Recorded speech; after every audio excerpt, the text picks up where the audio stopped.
Good evening, everyone, and welcome. We are Random Encounter Productions. I'm Cody Stone. With me tonight, we have... I'm Andrew. I'm playing Grizz, the Dwarven Beastmaster Ranger. I'm a lint roller made by Hasbro, Megan, and I'm playing Sarai Landir, the Eladrin Glamour Bard.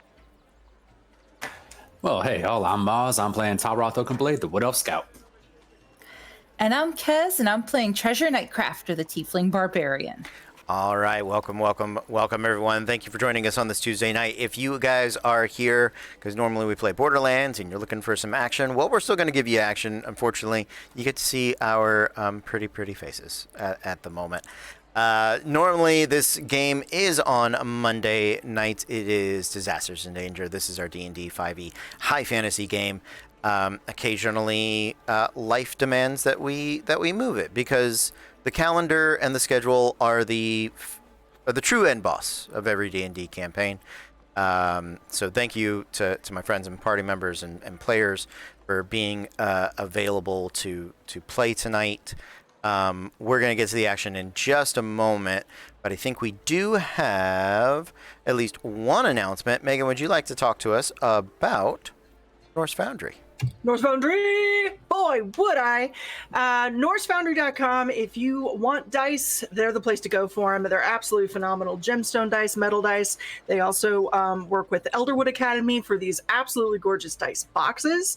And if you use our promo code REPRPG, you get 15% off of your order. See, look at those. Aren't those gorgeous? They're absolutely phenomenal. Quick reminder from me. If you're going to buy opals, make sure someone else gives them to you. Otherwise, they're unlucky. So if you have someone that you love, buy them opals. It's the only way to go. Haha! Yes, REPRPG for 15% off of your order from NorseFoundry.com. Yes. .com. Definitely check them out. They are very, very cool. We love them. We appreciate them. We're going to have some more stuff to do giveaways from them pretty soon, I hope. So, fingers crossed for seeing that. Andrew. Yeah, they made the boulders. That's right. Yes. PvP, right? Yes, they did. The boulders are awesome. They're still sitting next to me, so clearly we haven't shipped them out yet. So close. So very, very close. Yes. We may have some PvP exhibition matches this weekend. We're continuing to try to tweak the rules and get some different games. So looking for some breaker games, some no limit fantasy games, as well as some ultramodern tournament games. If those don't coalesce, I will try to run something because I missed some shows last week, and I'd like to get back on track. Thank you guys for understanding as we took a breather week with Caitlin out of town, and just everybody was kind of tired after the finals of PvP. So, Andrew, you have a YouTube channel. Please tell us about it. Yeah. If you're ever taking a day off and you guys want something to do, come check us out on Easy to Spell. We're on YouTube. We are actually in the background kind of preparing to go live again. We want to finish up our current arc. We want to put together like a story so far so that people don't have to catch up on whatever 50 hours of content we've got so far. Do a talk back. And then, we're going to continue posting everything on YouTube. Easy to Spell with 2 L's. It's easy to spell, but we did it wrong anyway. Our current, I think our promotion is if we get 100 subscribers, I'll actually get a script for our opening thing. Because Awesome. It's been chaos. It's been chaos the entire time. I just make it up every night. Yeah. But come check us out. Thanks for letting me shamelessly plug myself each night here. Always. Please do. We appreciate everybody having the chance to share who they are and what they're doing. I was just reminded that I can do a share screen for the last box here, and so I'm going to do that in just a moment. We have been working on Tristan. I've asked to kind of put together, he's done a great job with highlight reels. You can find him on our YouTube channel if you want to check out anything from the PvP tournament league that just closed. All of his stuff is there. It's very cool. You should definitely check that out. But I'm having him work on some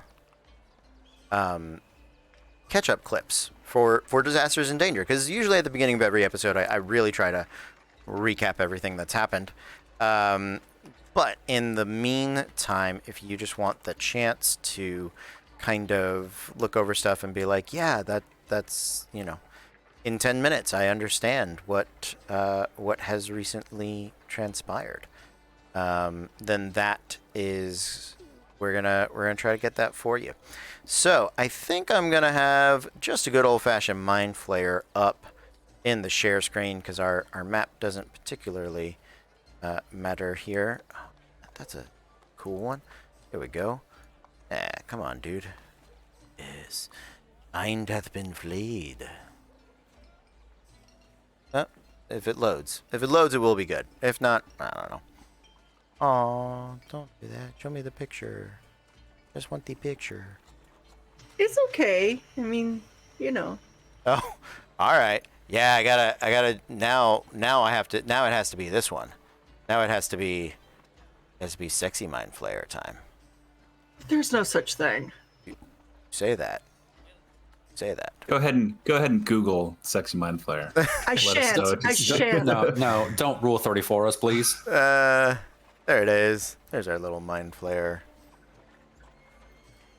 Yes. I don't know if that one's a great one, but it's up there. I chose it. I don't know. Mine is a good Mind Flayer image. Yes. Good. Larger. Besides, can you guys tell that I'm rushing to get to the adventure moment? Mind Flayer. Here we go.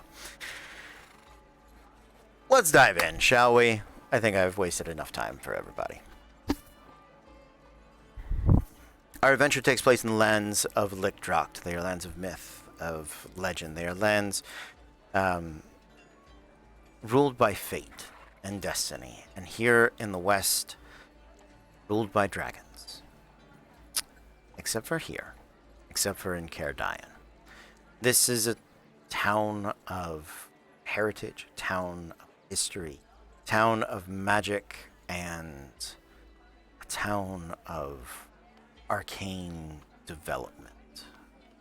Looking at the past to build the future. It is ringed with 7 bells that chime each morning, the harmonics of which resonate a warding spell across the town. A sort of spell that prevents true dragons from entering with the walls of Caerdyen.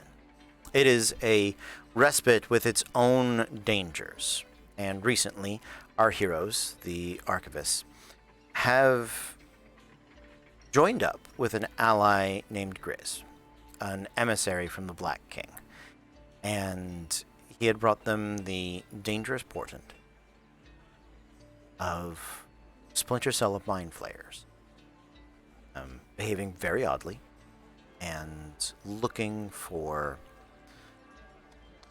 here in Caerdyen, magic.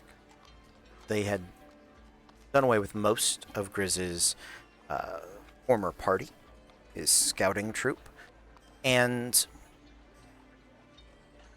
so our team began to chase them down, following a variety of leads. They met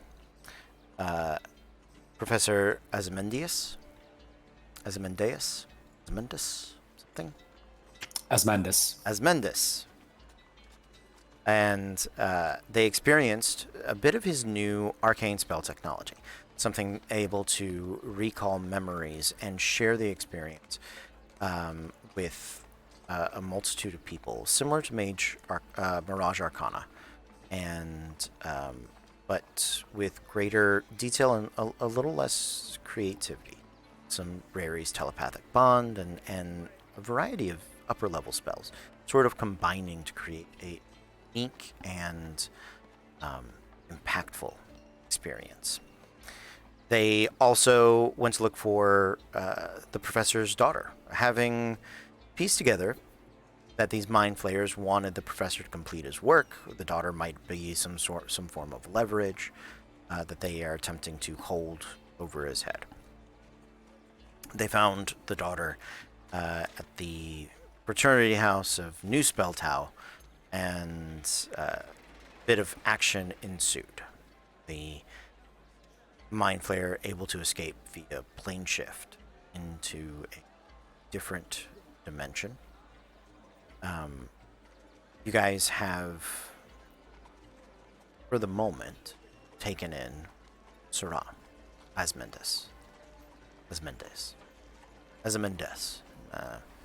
That sounds right. The professor's daughter, Syrah. The professor having been abducted, you realize it was his assistant that was also one of the Mind Flayers, and Syrah's best friend. Looking over the pictures, it's clear that someone has taken on the visage of her dead mother, younger version of her dead mother. And so this is where we're picking up. You guys have just traveled to the professor's house to attempt to get her home safely, and you realize he's not there.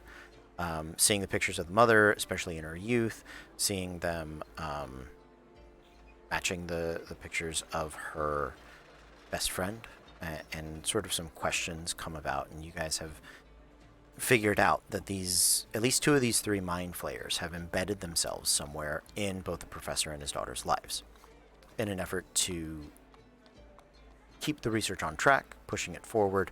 And you start to realize that's one of the reasons the professor's been working so late.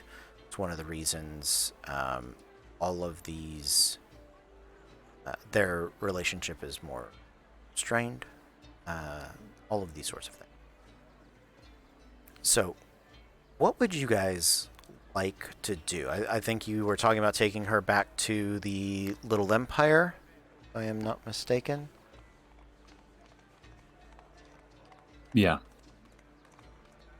Okay. So, is there anything in particular you would like to look for here at the professor's house before moving on? I'm just going to start looking around for pretty much anything that might be specifically his. So if we can try to, see if somebody can scry on him or like locate person, it might help. Okay. Yeah, absolutely. So I'm just going to turn that off. We're going to have the black space there, because now it's just showing whatever I scroll over. I don't want to do. Cody, I was not here last week, so would Treasure not currently be with the group? No, I don't think she is currently with the group. Yeah. And Mars, it's his house. It's filled with stuff of his. You can go upstairs and grab a hat or what do you want of his? A pipe, a pillow, a blanket, I'm trying to think, what, a book, a quill, an ink pad? Probably something that would match what I have. So probably like a quill and ink pot, something that he probably would have used a lot. Absolutely. Yes. Yeah. There's one on his writing desk. He does. You can tell just from looking at it. He does use it frequently. There, and has recently, and within the last 24 hours. So definitely his. Done and done. Is she with us? She is with you. Yeah. Sarat's gonna stay with her and help her put together an overnight bag. Okay. And get a teddy bear if she needs one. She's you get the feeling she's pretty good at clamping down her emotions. So. Grizz is down in the laboratory where we first met him. Laboratory is at the laboratory is at the school. Oh. So it's at a separate place. Yeah. Okay, so okay, never mind. Because I thought we had stopped there to see, and it looked like they had taken all the equipment and everything. Yes. Yeah, they did. We can have a moment there too if you would like. Okay, I just wanted to look and see if it was like a smash and grab, like it looks like they just kidnapped him and took all of his stuff, or if it maybe looked more delicate, like they had convinced him to leave on his own? Make an investigation check. You can have advantage because you guys would have taken the time to really dig through this stuff. So go for it. 25. Okay. It looks like it was taken with care. You don't know if that's through convincing or through domination or coercion of some kind, but it looks like it was taken with care.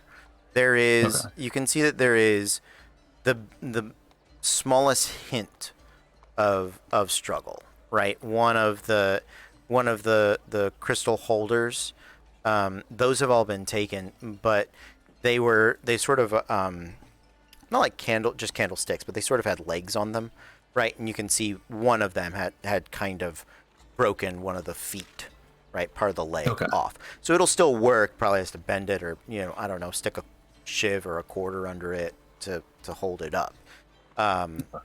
But it looks like there was just the barest of struggle before they gathered everything and left. So odds are he's going to be healthy, at least physically, when we find him.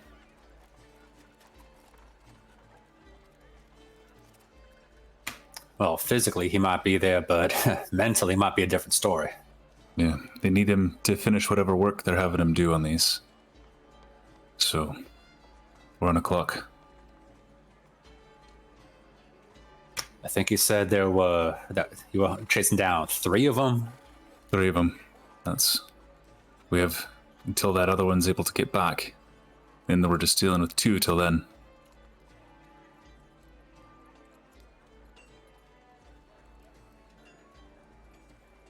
So we should get moving. Okay.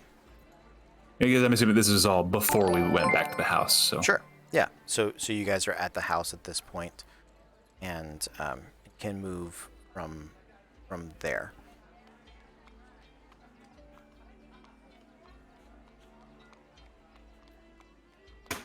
Right. If we're gonna kind of hunt these guys down, we might want to bring some muscle with us. No offense, Benedict.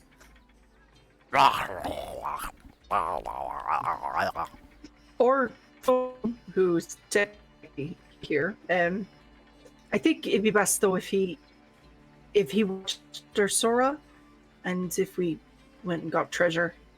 I think we need something a little angrier right now.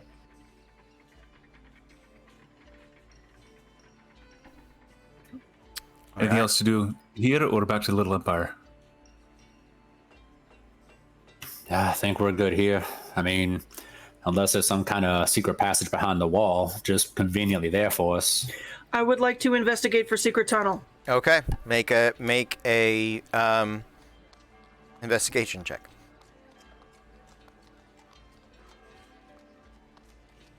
22. 22. Roll a percentile. Let's see it. Let's do it. Let's find out. Is there a secret tunnel? 95. Wow. Let's see. Yeah. All right. There is, in fact, a small room hidden behind a bookcase. Saride pulls out the sitar and starts singing. Two lovers, party for one another. I immediately start leaving the house to go find treasure. All right. Good to know. Stick my head out and just belt into the college town air. Secret tunnel! Secret tunnel! There, yeah. Well, there is the secret tunnel. So, yeah. You dig through the shelves. You find the mechanism that does allow it to open. And inside there is a a small chest, sort of like a like footlocker kind of chest. Looks like it is old, probably 40, 50 years, maybe.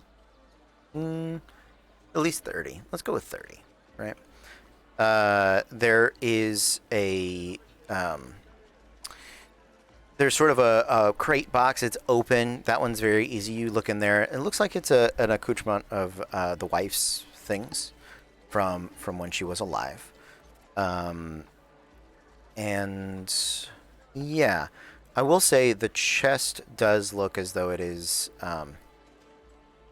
You can tell there's an arcane lock spell on it. So. Oh. Can I spell it? I forget. Can you? I think so. I Mars? have to Is it- spell. Arcane, if I remember correctly, Arcane Lock will Dispel will suppress Arcane Lock. The knock spell, like on the Chimes of Opening we have in our bag of holding, that will knock off Arcane Lock. Okay. So, yeah. So, it is impassable until it is broken or the spell is dispelled or suppressed. Knock suppresses it. You can dispel it. I had it backwards then. I'm sorry. No, it's all good. I knew it was something along those lines. And, you know, you and Matthew are my two side encyclopedias because, you know, sometimes you need them. So you would like to dispel magic? Yep, 3rd level. 3rd level? Okay. Make me a spellcasting check, please.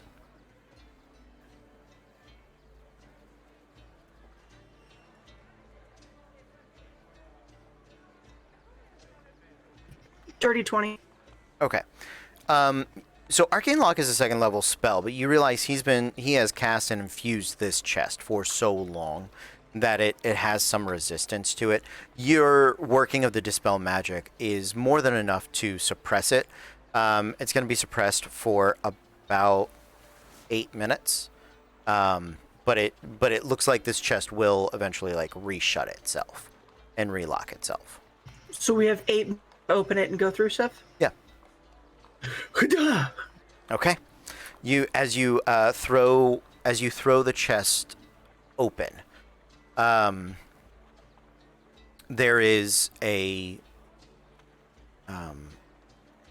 programmed illusion that is in it, and it you can see it's on the corners of the chest. There are similar, although they look like far more rudimentary types of crystals that you guys had seen in the workshop. And so from there, you sort of get the Wi-Fi'd it Star Wars hologram, right, of the professor, and it looks like it's him relatively recent, and you can see him sort of. The first moment is definitely the person that like turns on the camera and like backs up into frame, right? And it's just sort of his torso, kind of what we're at now. And hi, Sarah. If you're seeing this, either I am right next to you, or I'm not. And if I'm not, I hope you were just snooping around. But if that's not the case, I'm sorry. And Grizz, where are you at this point?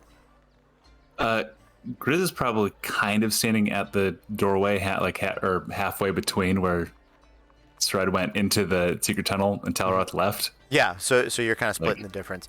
So you would be the first one to see Sarah, hearing her dad's voice, comes running to see if it's him, and she is very perplexed and starts to ask questions immediately, but then stops, seeing what it is. and she'll slowly move over and stand next to Saride. So she's where it's looking, right? And I know we didn't talk a lot in the past years, and I am sorry. Your mom was the talker. I just liked to I like to fix things. And it was until I met your mom that I realized that things can't be fixed. And it wasn't until I met you that I realized I didn't care. I wanted to fix it all anyway. I am so sorry that our relationship was one of those things that I'm not great at fixing. But I see so much of me in our wild and brilliant, and you want to go everywhere else so badly. And so I want you to know that you should go. You should go and have an amazing adventure, because that's how I met your mom, and I wouldn't trade a single second of it. I know what that's like. So you have my blessing, have my love, and if you dig a little deeper, find some of my old tools back when I was a little more hands-on. And I hope that they work for you. I hope you fix them. I hope you make them so much better. And I hope you forgive me for keeping you here, making you go to that stupid school.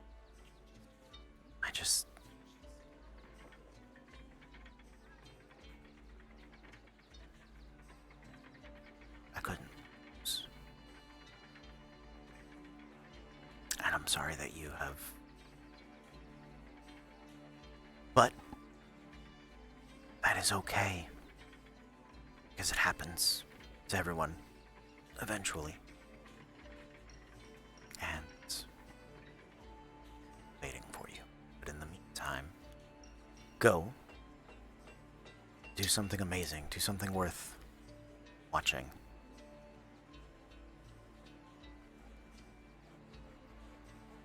And the image disappears. And Saraz make up the thick goth near eyeliner. It's just black tears down her face, and she looks into the chest, and there's a cloak, and looks like there are some smithing tools, some tinkering. It's also on a belt. She just slings that over her shoulder, and she pulls out these two gauntlets, heavy armor gauntlets, and she goes to put it on, and it's comically large on her, and then the magic begins to make it very sleek and form-fitting, and she's like, it's like a second skin. And and she kind of curls her fingers. And you hear her sob. And she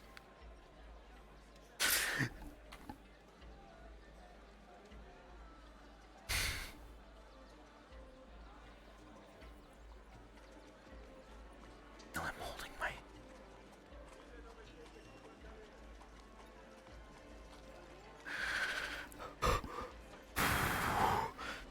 and as Sarai pulls her into a hug. you do, she starts to get up and she just kind of breaks down, and so right as you're holding her, the metal of the gauntlets begins to encompass her in a suit of armor. Like in a creepy or in like a... Not like a witchblade way, like it doesn't strip her clothes Okay, off. okay. No, Oh. it goes over. Yeah, it's from a very cool dad, I figured, but it's like Iron Man style? Sure. Yeah. Like exactly. Iron Man style. Yeah. For anybody that has not read Tasha's Cauldron of Everything, it appears that her dad was an armor artificer, or he was an artificer of some variety in the past. You get that now. It's sort of piecing together the bird thing that was protecting her. Mm-hmm. You suspect she's either that's her steel defender of some kind, her artificer familiar, but her dad probably adventured as an artificer and transitioned to academia when he had a family.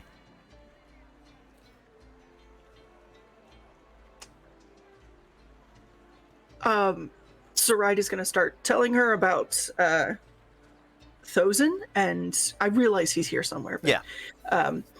You know how he also builds things, and you know it's probably nothing like what your dad can do, but he can maybe teach you some more practical things, or if you just want to like pound some metal and work or not or anything. Right. I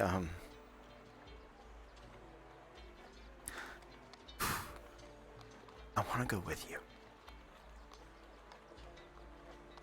I know. But he's my dad. He is, and I don't think they've hurt him. They need him. And if something happened to you while we were trying to get him back,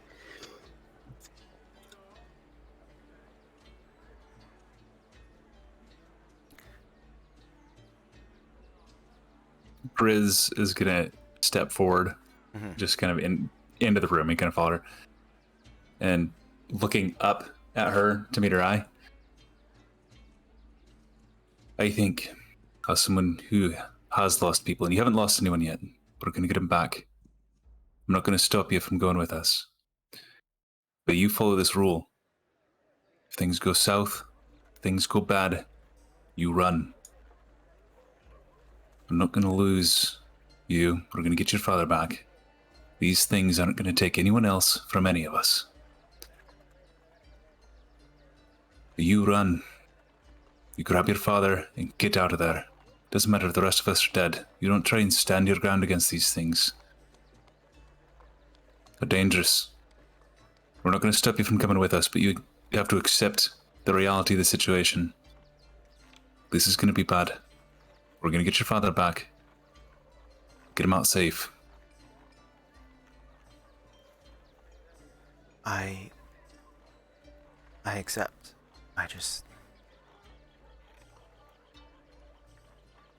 Stick close to the badger. And Grizz turns and walks. Sorry, that was a little snarly. Grizz is going to cast another use of Speak with Animals. Okay. And just, Benedict, you protect, in Badger speak, Benedict, you protect that girl with everything you can. Grizz, I will protect her with my life, as though she were you. Above me in this situation. I shall protect her as though she were above you. And then Grizz just leaves.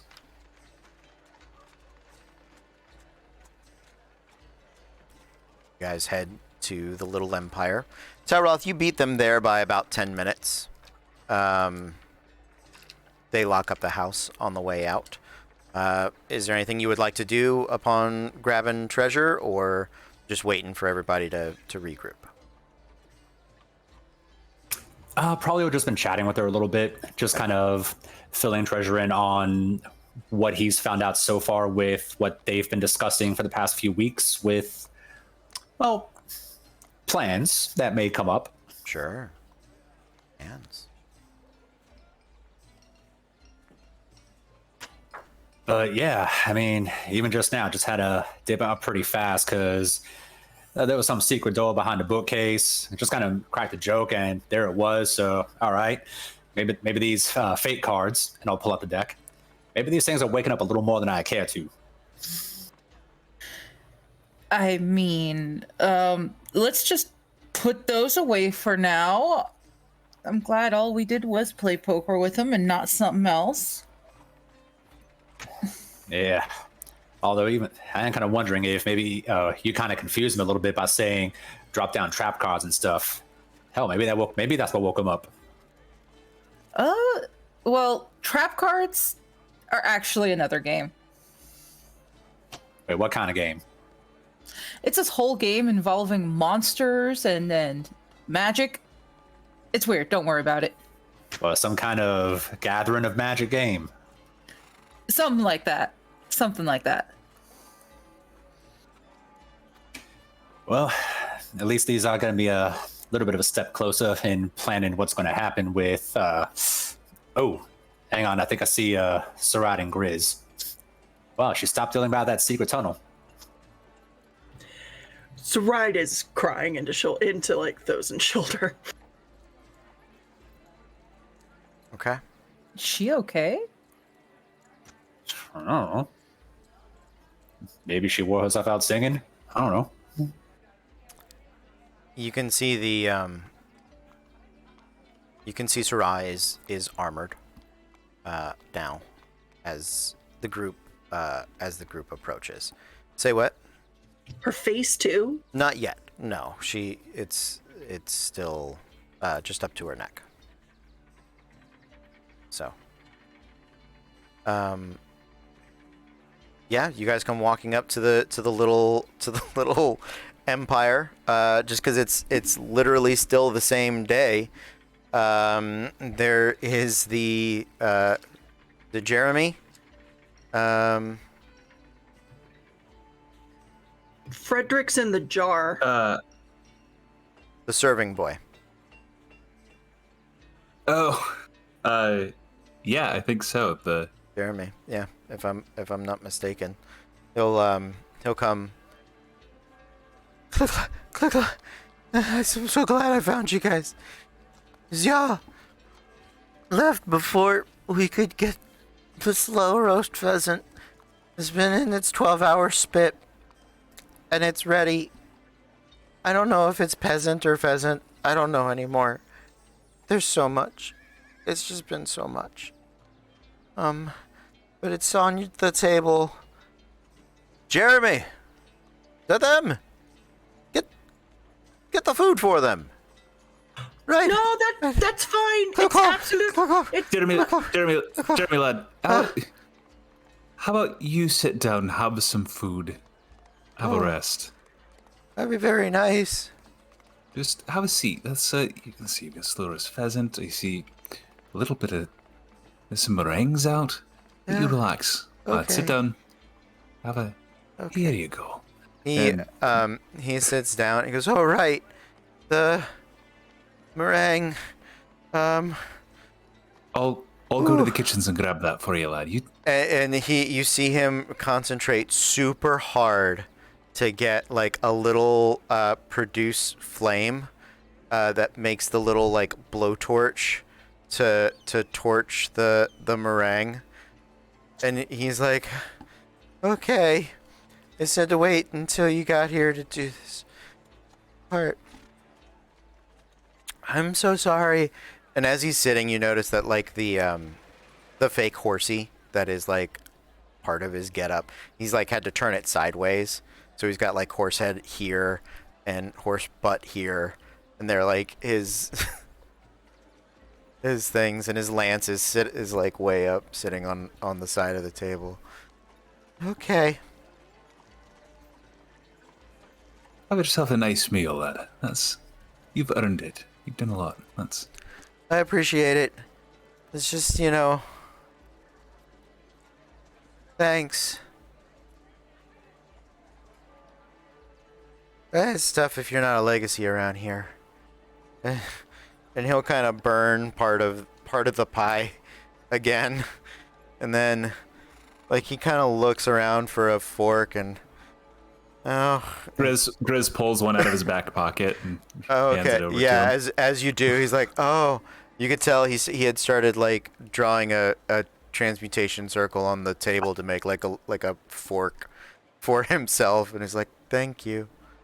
We have enough money for a scholarship for this kid, right? Like we understand that we're now funding his collegiate career. Don't ask Grizz, he has no money. Yeah, I'm aware. That's why I wasn't looking at him. Benedict might. Swear to God. Never know what Benedict Doesn't.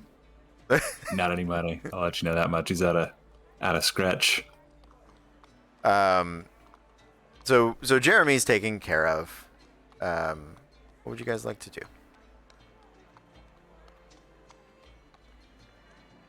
Well, I guess I'll just kind of sit down at a table, like not like right next to him, but just far enough away where we can have a chat, but still kind of keep an eye on whatever breakdown is about to happen from this poor kid.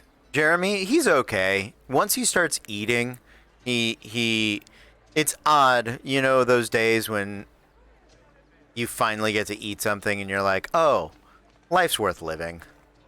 At the very least, sugar exists, so can't all be bad. Let me know what we're doing. And Grizz actually goes into the kitchen, is going to cover Jeremy's shift while he's eating and relaxing. So Jeremy's actually he was supposed to be off shift after the lunch rush, but there was so much ordered that was still coming out that he had to they extended him. So once you do his side work, you're good to go. Yeah. So you're just rolling napkins while we're having this, rolling silverware while we're having this conversation. Yeah, exactly. All right. I've his hairnet on. Because of course Grizz has a hairnet. Of course, yeah. And the beard net. Well, that's why it's so tightly braided. Are we? 2 questions. Are we going after them tonight? I will say that you guys have sat Sarah over with Jeremy to eat something. You get the feeling she probably hasn't eaten either and is trying to sober up at the same time. So you are having this conversation without her immediately listening in. The question is, do we go not at 100% and take advantage of time, or do we take the chance to rest up, hit him with everything we've got in the morning? Well, the thing I'm looking at, there's 2 more that we know of, yeah? Yeah. Do we know where they are? I imagine back at their nest that we've been to, unless they have a second hidey hole. Well, I know there was talk about the library, but I don't know if that was just some kind of front or if maybe their actual little nest is in there. The library. Tarak and I actually were there earlier this week. Oh.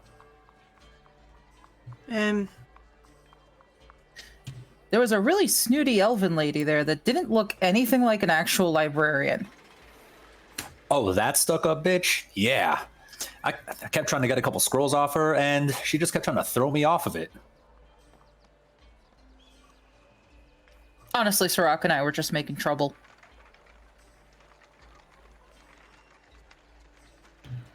So, are we going tonight?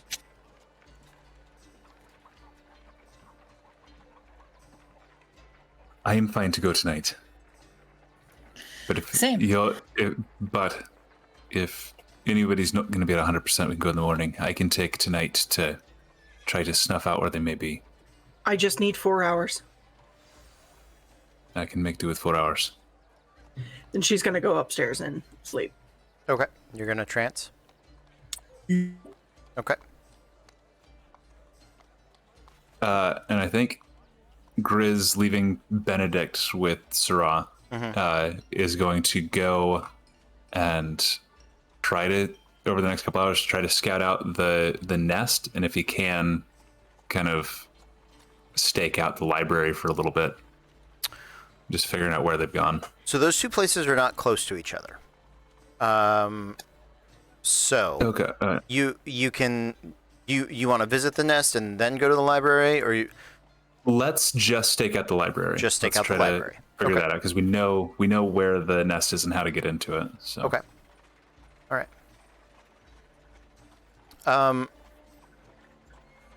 What information? Actually, go ahead. for the 4 hour, Grizz is going to go back to the lab Mm-hmm. that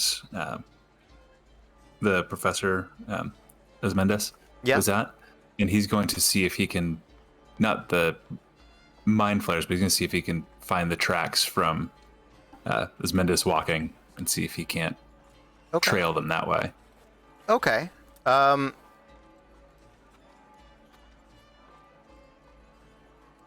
right. Make a survival check. It's going to be a pretty high difficulty because a chunk of this is over like stone, cobblestone, and Yeah. a paved area. So yeah, it's going to be pretty high. But let's see if you can. While Grizz is doing that, Tauroth, Treasure, what are you guys up to? It's an 18. I think from the last time I played, did I have a long rest? No. No. Okay, so I'll go ahead and take a long rest then. Okay. Yeah, if Grizz is going down to the lab to try to track that way, yeah, I'll probably check around the library and just see if maybe there's like alleyways or a back way in or something behind the building that just looks off. Okay. Okay. Make an investigation check on that. Grizz, so you're not going to be able to track. You're not going to be able to follow the tracks all the way back to the nest, but you follow them well enough and you find them intermittently, right? And it is frustrating, but you do get some decent information. Whichever direction they were taking the professor was not towards the nest that you guys had previously cleaned out.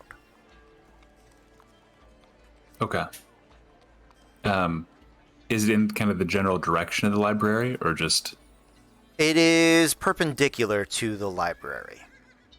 So it would pass the library. But library's down here, it's going this way. So like, Okay. right? Yeah. So different. Okay. Yeah, it's I mean, vaguely for a minute, yeah, in the direction of, and then you're like, oh, it's going past that. Past it. Okay. So I know there's a third location. Yeah. Tauroth. Natural 20 for a 28.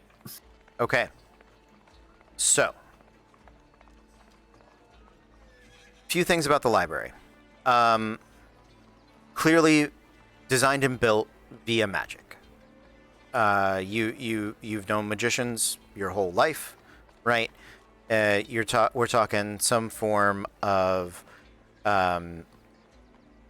like, you wouldn't know the exact spells, but I'm talking like instant fortress, those sorts of things, right? Where it's like a pop-up place. Okay. But we've stepped that up. It's definitely become permanent since it's been here, it is attached to the city. So there is only one way in and one way out. There is definitely extra dimensional like mini plane space within the inside of it. You don't know that you don't believe it's connected to the city sewers in any way. It has its own system for all of that. There probably is an entrance on the roof. It probably is guarded or alarmed in some way. There are alleys around here, and you find evidence of a specific alley spot where you can see the wall bricks sort of, you can see the line of like the this has kind of been cut out, right? And as you're investigating it does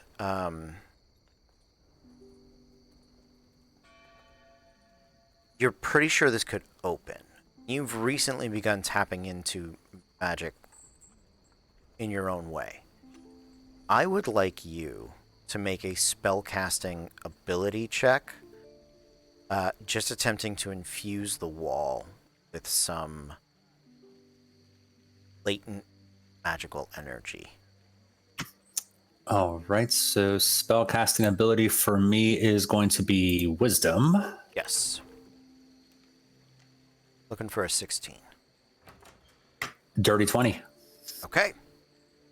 As you're so initially you're attempting to manifest the winds that have sort of begun to come at your control, and you're kind of hitting that cantrip, right? And with your natural 20, something comes to mind that it's not that it they're mind flayers. They're Arcanist mind flayers, but they're mind flayers. So they still have to rely on psychic and telekinetic force. And although you probably don't have any spells along those lines, just the concentrating of mental energy in that way begins to sort of infuse the wall. And you can tell that it is working. It because unless you have a telekinetic or telepathic spell. Do you? The closest I have is speak with animals. Sure. Yeah. But at least you can access that portion of the area, right? You're going to open it. You've rolled well enough. It's just going to take you more time than you would like. But as you're discovering it, you see that it does a couple of things. It depresses deep, and it creates this sort of alcove and a staircase. About 10 feet in, there's a staircase that sort of turns down. As you're looking around the alcove after the wall has sort of pressed back, you can see signs of struggle. You can see bits of broken wands, staves, a shattered orb. See small sprays of blood. Nothing that would be lethal, but there's definitely enough along a specific portion of like the walls and not near the staircases. It's all relatively close, but you get the feeling between this and the description of the red-haired girl, this is where the mind flayers would abduct people, like Frederick, lure them back into this alley, and there's one particular spot where the blood is probably dried. It's definitely dried. There's no wet blood here, but it's stained. It's stained the ruddy copper red that red-brown that blood turns into, especially over time. And you get that it's probably where these people would get mind blasted, and their nose would bleed, or they would pass out, and like that's about where their head would fall pretty regularly. So yeah, All right. Just kind of looking around at all that. I'm just going to try to close that door carefully and just quickly, quietly make my way back to everybody. Okay. Yeah. The hours pass. You guys get back. Treasure's still asleep as Saride wakes up. It is 3 a.m. After the party, after the you guys were probably there 11:30, so 3:30 in the morning when she went down to trance. Treasure won't be up until the sun's up, unless you wake her up. Want to? She's a barbarian. I don't know how that's gonna go for you, but go ahead. Yeah, I mean, if my math is right, we still have plenty of time before the third Mind Flayer can come back. Before he can cast Plane Shift. So he has 24 hours. So he can cast it once per day. Right. Sunrise. Okay. You would think sunrise. If it, yeah. Saride is in summer when she wakes up. Okay. What does summer look like on Saride for those of us that have not been here? What's up, Andrew? Yeah. So pretty much the same. Her skin is tanner, and the freckles are gone, and her hair is just gold. And she is her eyes are fiery, but not like in a special way. She's got a lot of motion right now. Okay. So what is the plan, guys? You waking up Treasure? Are you waiting until morning? What do you think, Riz? Should we just try to go for it now, or let Treasure sleep a little more? You lot have traveled together for a lot longer than I've known you, so you're much more aware of your capabilities. If it's fighting 3 of them at full strength or 2 of them at not 100%. Well, Treasure has blasted into battle, tits blazing, so going unarmored will be right up her alley. Well, let me throw this wrench into it, okay? If Talroth and Grizz don't rest, they have to make a Constitution save against exhaustion.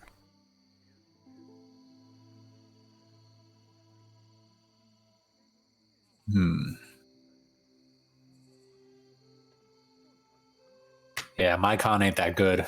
I could just do a transfer the 4 hours and just kind of wake up when Treasure wakes up. Okay. I think I'm going to have to risk just pulling an all-nighter. Okay. Sounds good. So, you guys wait for the morning. Grizz, you have the other chunk of the night. You do get Talroth's information, so that is still with you. What would you like to do with the last half of that night? Are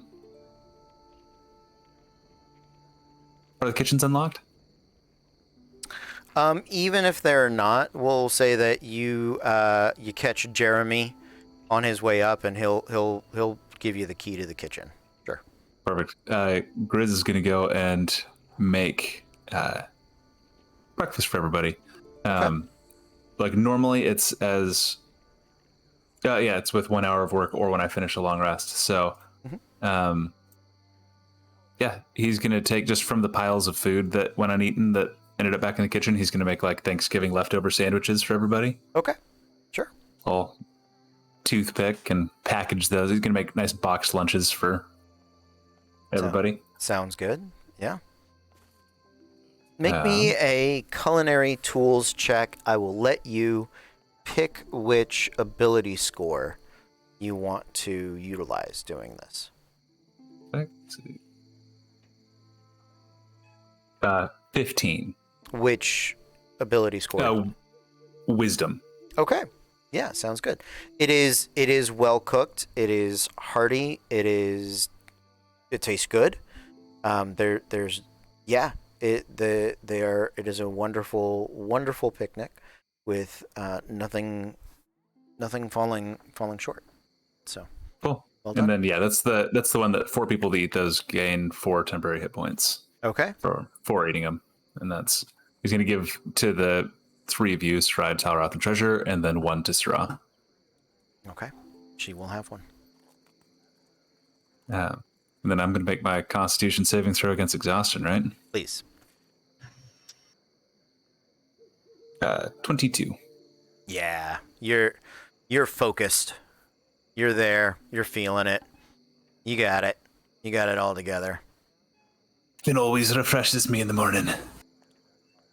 And then we'll go and at setup, go and knock on everybody's doors, hand them a sandwich, and Okay. Yep, you get everybody on the move. That's not what I wanted to click. Anything special in the morning from Treasure or Talroth?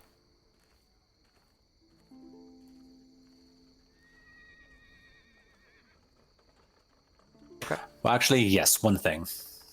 Okay.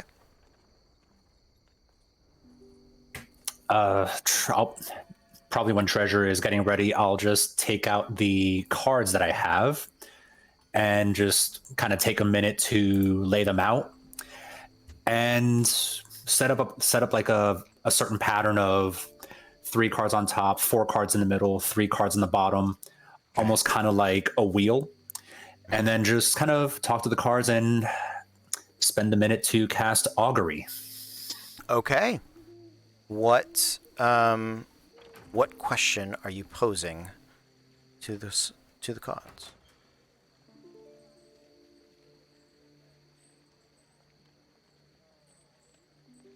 I'm just rereading the spell to see the question again, but yeah. Are we walking into some kind of trap with these mind flayers? And then I'll flip the card for the answer.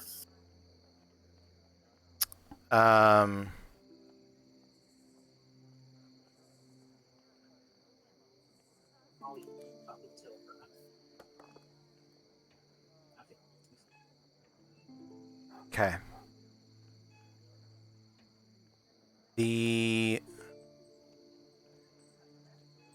So we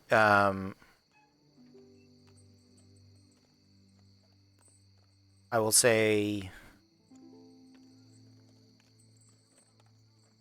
whoa. Say or the card that you flip is a card of danger and a card of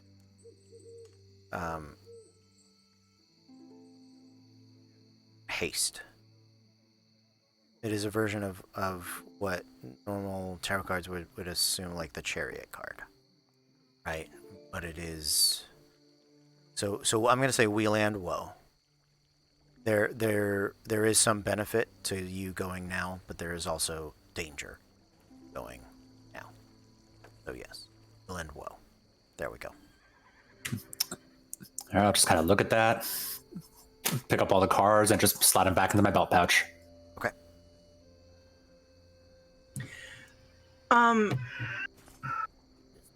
So Ride is going to, while Thozen's sleeping, take like a nail or something out of his like forge kit, and put it like she'll take a nail and like turn it into a brooch or something. Okay. Sorry. You're a blind baby cat. She has a lot of feelings about what's happening She right now. does. She has so many feelings. So many feelings. So that she has something that is Branos adjacent. Yeah. Just in case. That's all. Sure. Absolutely. Absolutely. Treasure, anything for you? Currently, no. She's just going to kind of get herself together, look at Bloodburner. No, it's been a little bit. You ready to crack some skulls? Some skull cracking skulls, because you know they do that. No. There will be no cracking of skulls. We will bisect the corpses that know they've died. We will set their corpses aflame in the pyres of our vengeance. Let all bear witness to our rage. We'll get some coffee on the way there.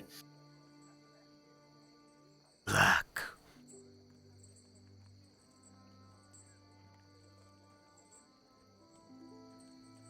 All right. Yeah, you haven't been here, Grizz. I've got Nope. a possessed axe. Would we all have heard that conversation? I will say so in this instance, yes, you guys do all hear. You don't always hear Bloodburner. A lot of times it's a telepathic conversation. This one, when she talks to it, because I'm guessing you're looking at it when you're talking to it. Yeah. Great. Okay.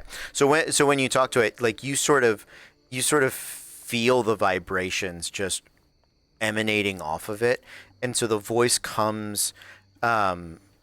It's racked with like sort of ringing metal and like bowing wood, right? Just everything that makes this axe haft and head sort of vibrating, and as it speaks, you can see the thinnest blue of fire sort of washing like waves, like a sound wave, right? Like an equalizer over the head of the axe. And actually when you say it is possessed, the fire will sort of run down to your hands, like he knows you're resistant to fire, but it is just that you feel the charring along your fingertips. Okay, I'm sorry. Okay, he's not possessed. Bloodburner is this axe. Yes. And beyond Will? that, I know we are the fires of revolution. I like him. Oh, he's great. Great Definitely idea. handy against really anything that upsets you, which is a lot. We probably should get him to put a little bit of cream in his coffee just to kind of tone the murder down some. But I think, given the situation, I think the murder up is all about like.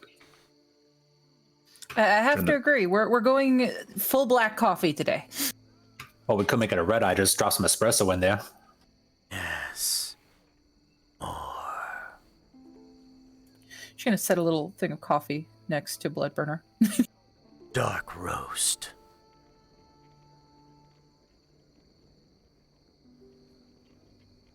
Right, we all good to go? Because we got time to go now. Yeah, let's move. Sarah, you still want to come with us? You don't have to. We'll bring him back. I do.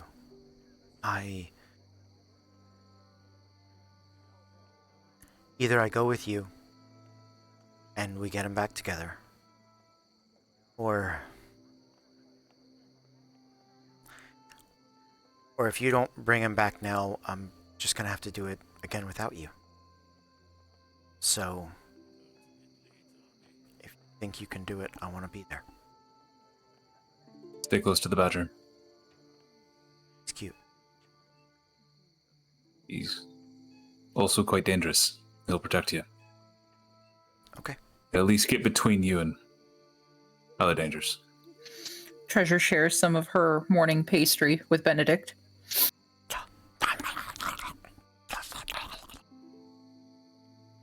Is scratching him behind the ears.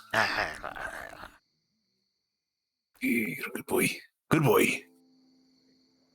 Okay. Right. Let's go.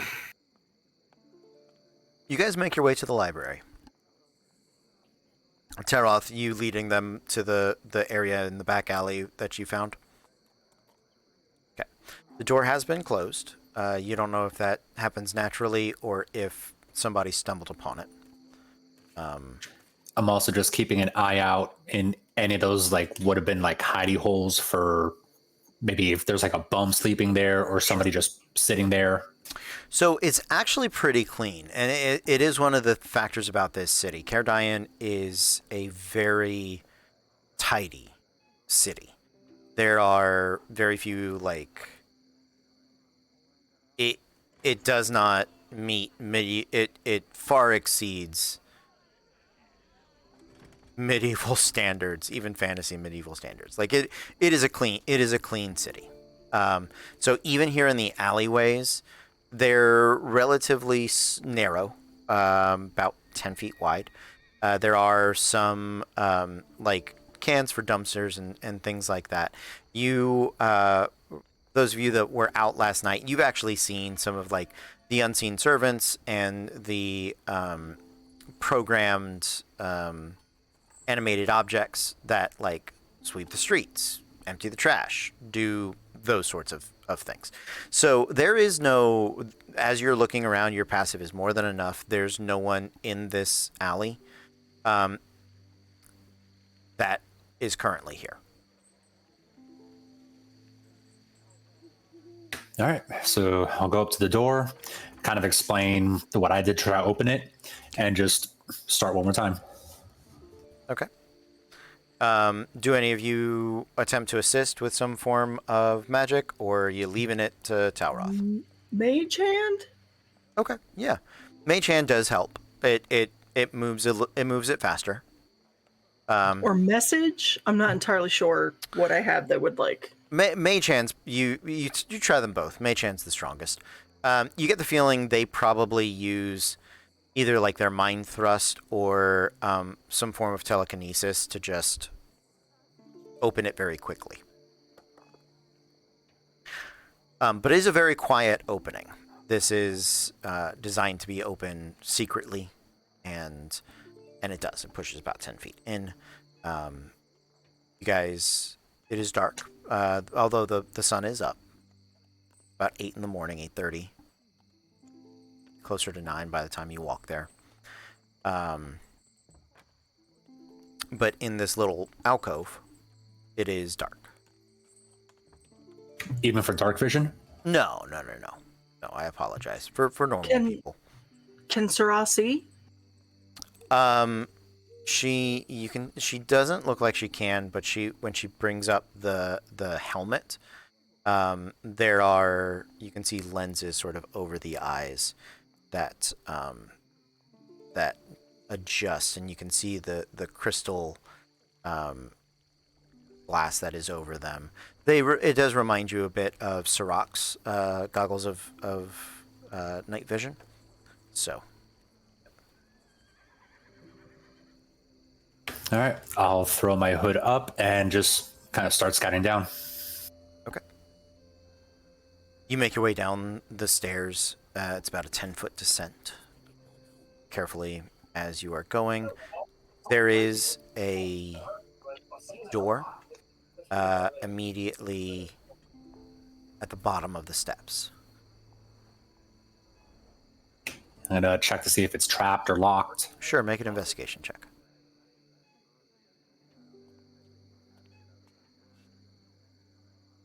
13.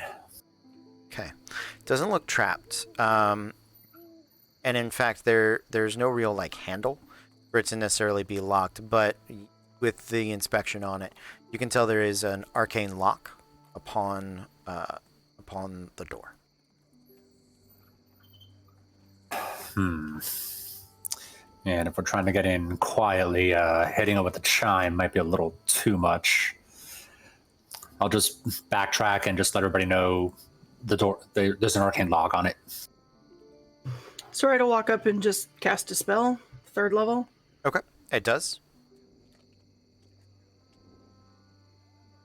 I'm going to try to be quiet from this point forward.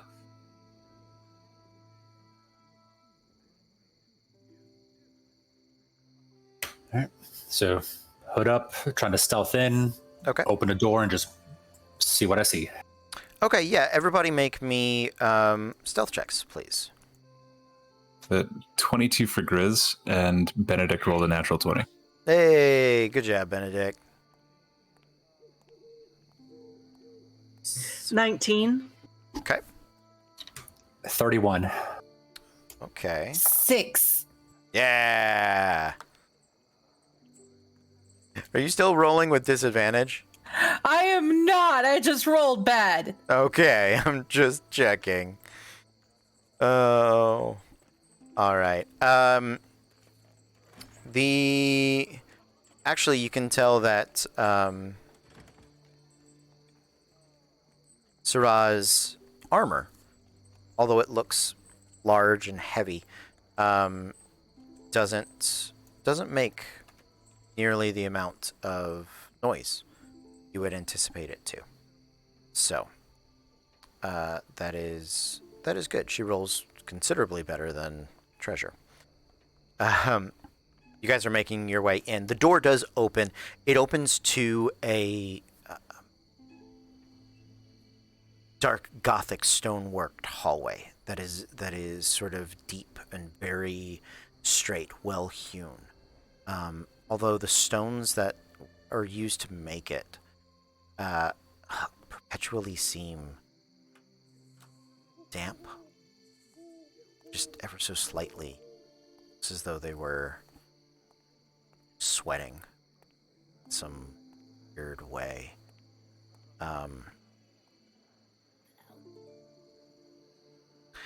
You begin to walk down the hallway. It is about 100 feet before it turns a sharp right-hand corner to the left and begins another descent, about 10 feet stairs. I'm going to assume you are investigating as you go. So make me just one flat investigation check. We will take your passive as a floor. That's a 24. Okay. Nicely done. All right. So yeah, you are making your way down.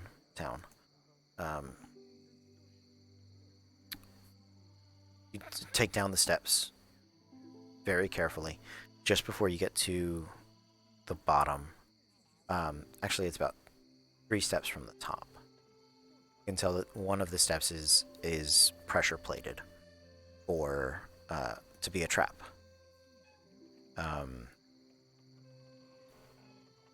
You can kind of see the steps beyond it. You're not sure if there will be additional pressure plates on them. You can try to step over it. I mean, you can easily step over one step, right? But you're not 100% if that's going to work for everything, or if that's going to set something off further down the line.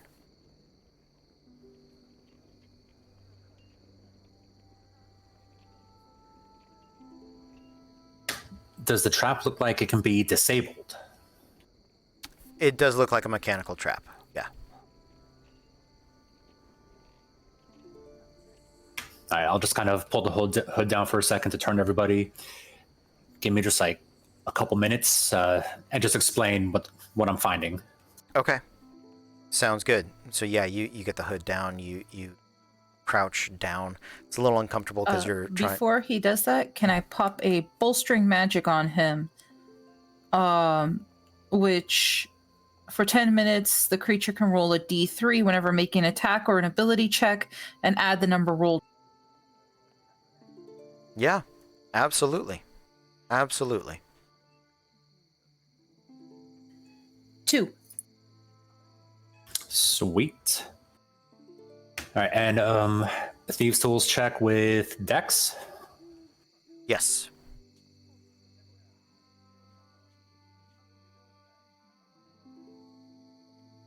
With the 2 from Treasure, that's a dirty 20. Okay.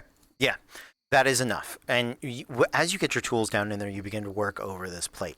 You actually realize that the plate for this trap is you have to step on it.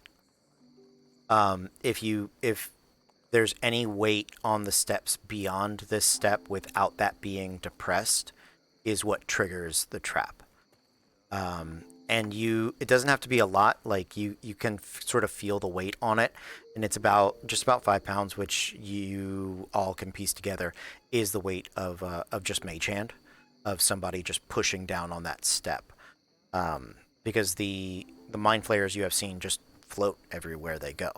So there's that bit. So yeah, you are able to disarm that. You continue to make your way down, and around the corner, and you re-enter this. There's another bricked door. You guys make your way through that. You check it for traps. It's not.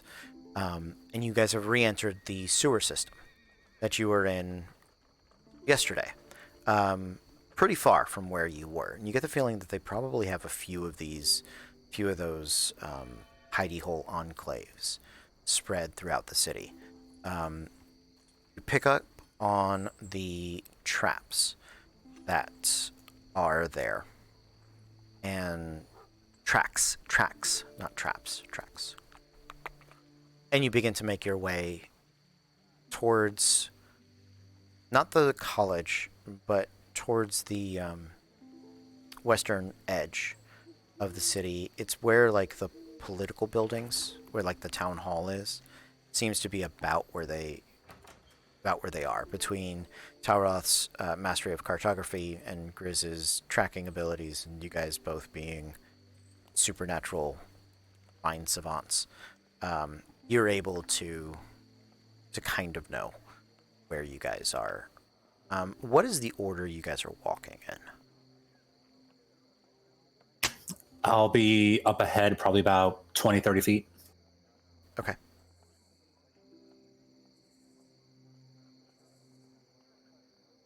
I'm in the back. Okay. I think Benedict is in front of Saride, and I'm in front of Sarah, keeping her between the two of us. Okay. So Treasure is in front of Grizz or in front of Grizz? Okay. Yes. Sounds good.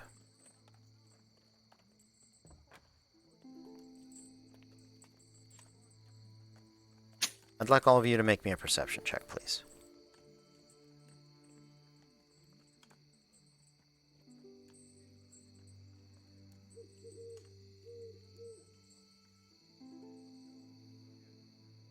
Uh, 22. Okay. 29. Okay. 14, but a pass of a 20. Okay. 6. Okay. But I have a passive of 11. Okay. Sounds good. You guys can tell they're actually laid a false set of tracks that turns down one of the tunnels and has sort of the dragged feet marks and shows signs of struggle. And it's down that hallway that you can sort of peer out and notice that there are in the waters the writhing sort of tentacle masses that lay in wait for you. But as you've noticed that, you sort of turn and look around, and it's Saride eventually that hears ever so faintly the sound of... sounds like a beak snapping down the hallway to your right. Megan's flesh just crawled. I hate these things. God! Beaks are for birds. Damn it. Okay, so she's going to message to everybody. It's right to the right. Okay. Tauroth, you turn down that direction. As you're walking, you can see that there are a couple of more of those arcane wards, those glyphs on the floor.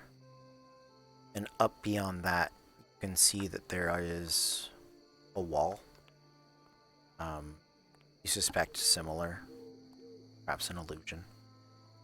What would you guys like to do?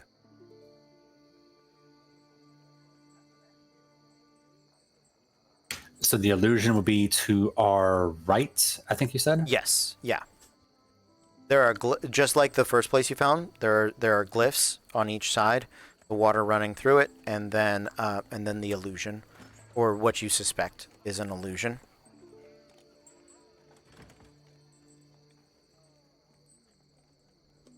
Wait. You said the water runs like through the illusion, too. Like there's, Yeah. and this is dirty water. I'm guessing it's not the clean water for the city. You said there were like layered troughs. Yes. I imagine Yeah. the one. Yeah, there are layered troughs. It's not raw sewage. This is Okay. probably like a storm drain. Okay, that was my Yeah. concern.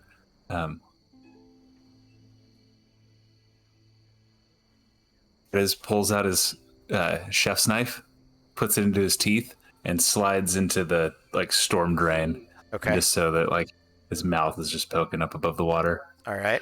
Predator style. I like it. Yeah.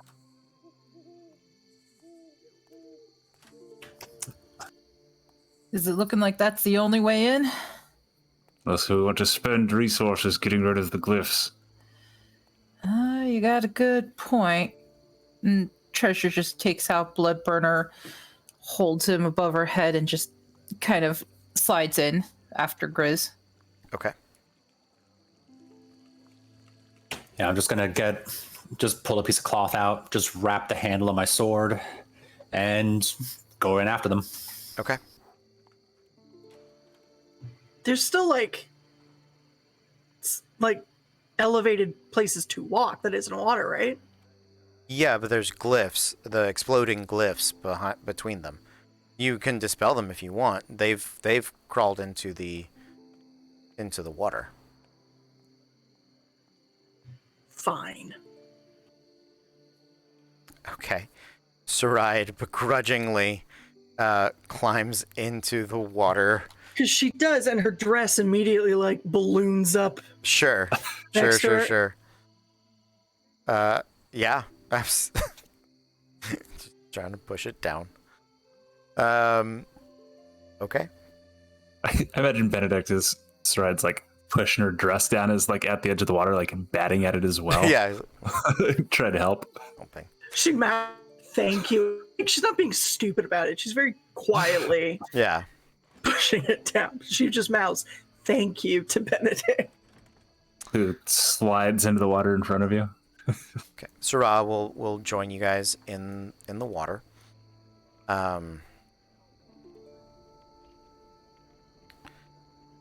You guys begin swimming up towards the front. And as you are going, you get to where the water is sort of rushing, sort of filtering down and through. You get to the part of the wall that should be illusory. But as you press against it, you can feel that it is real. That it's a solid wall.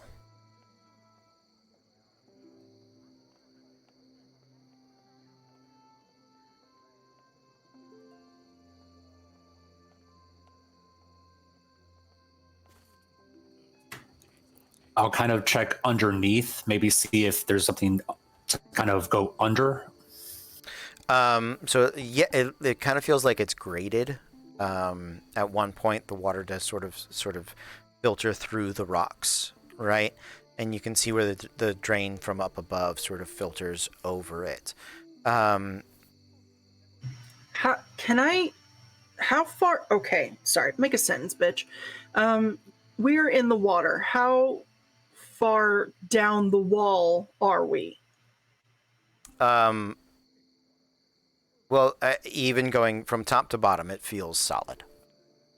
Okay. There does seem to be some grading underneath. The The tracks lead through the wall. You guys have seen that. If you want to make intelligence checks or an arcana check, you may do so. I'd like to make Arcana. Okay. Arcana only if you're trained, right? Yes. Or if these are your favorite enemies, I would allow that. Are they plates? They are not. Then 21. Okay. 14. Sounds good. 14. Yeah. Okay.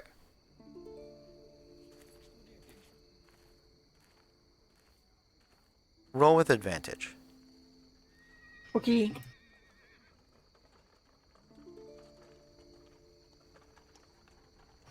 $14. Okay.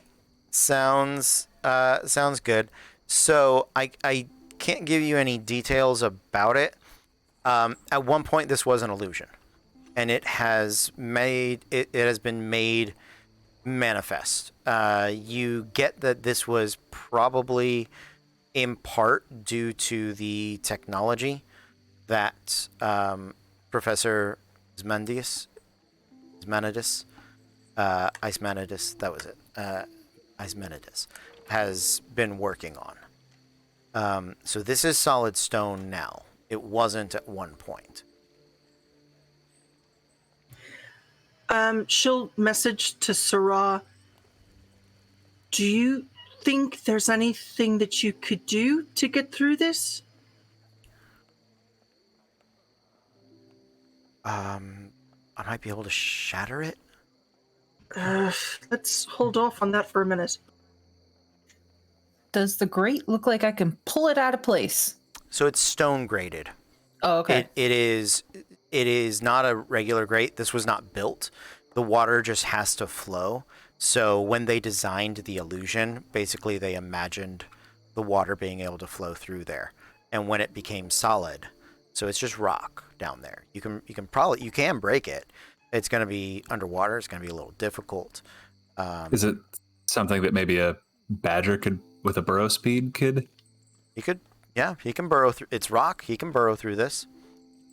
Yeah, that's. I know I did not roll, but do I think Dispel at a high enough level could fix it? Ooh, so normally, yes. Normally, Because it's gone permanent? yeah, you're not sure what the effects of that technology would have on attempting to dispel it. It is still magic. It was created by magic. So you could attempt to dispel it.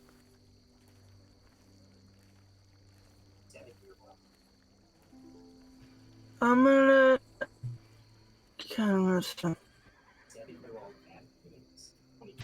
try to dispel it. Okay. Yeah, make the ability check. I'm doing it at 5th level. Oh, okay. Still gonna need the ability check. I know, I just want to let you know. I appreciate it.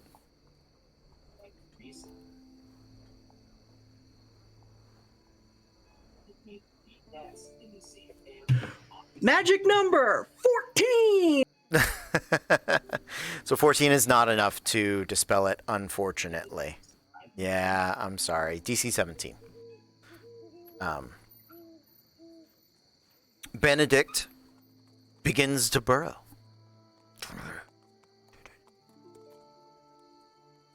And if it's possible for him to like do it at the surface of the water so that it's kind of muffled. Okay. But, Yeah.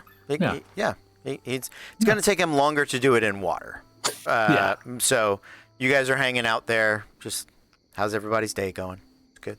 Good. How about you? Yeah. Benedict is going to burrow through this. It's going to take him I don't know, 2-3 minutes, a minute, right? Realistically, he is 10 feet around. Yeah, he burrows real fast. So we'll say with water and all the difficulty, a minute at most. And so through the water begins to pour through a little quicker. But you guys do have just under the surface of the water this badger hole, medium-sized creature that you can swim through.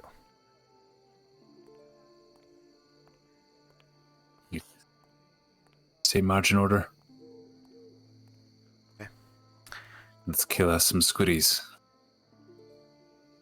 Talroth, as you make your way through, people right behind you, you guys swimming very quietly under the water. The water's not clear, but it is not fouled, right? And it is dark in here, but as you are going, Talroth, you see, looks like this little gray worm, kind of. Then you realize it's not a worm.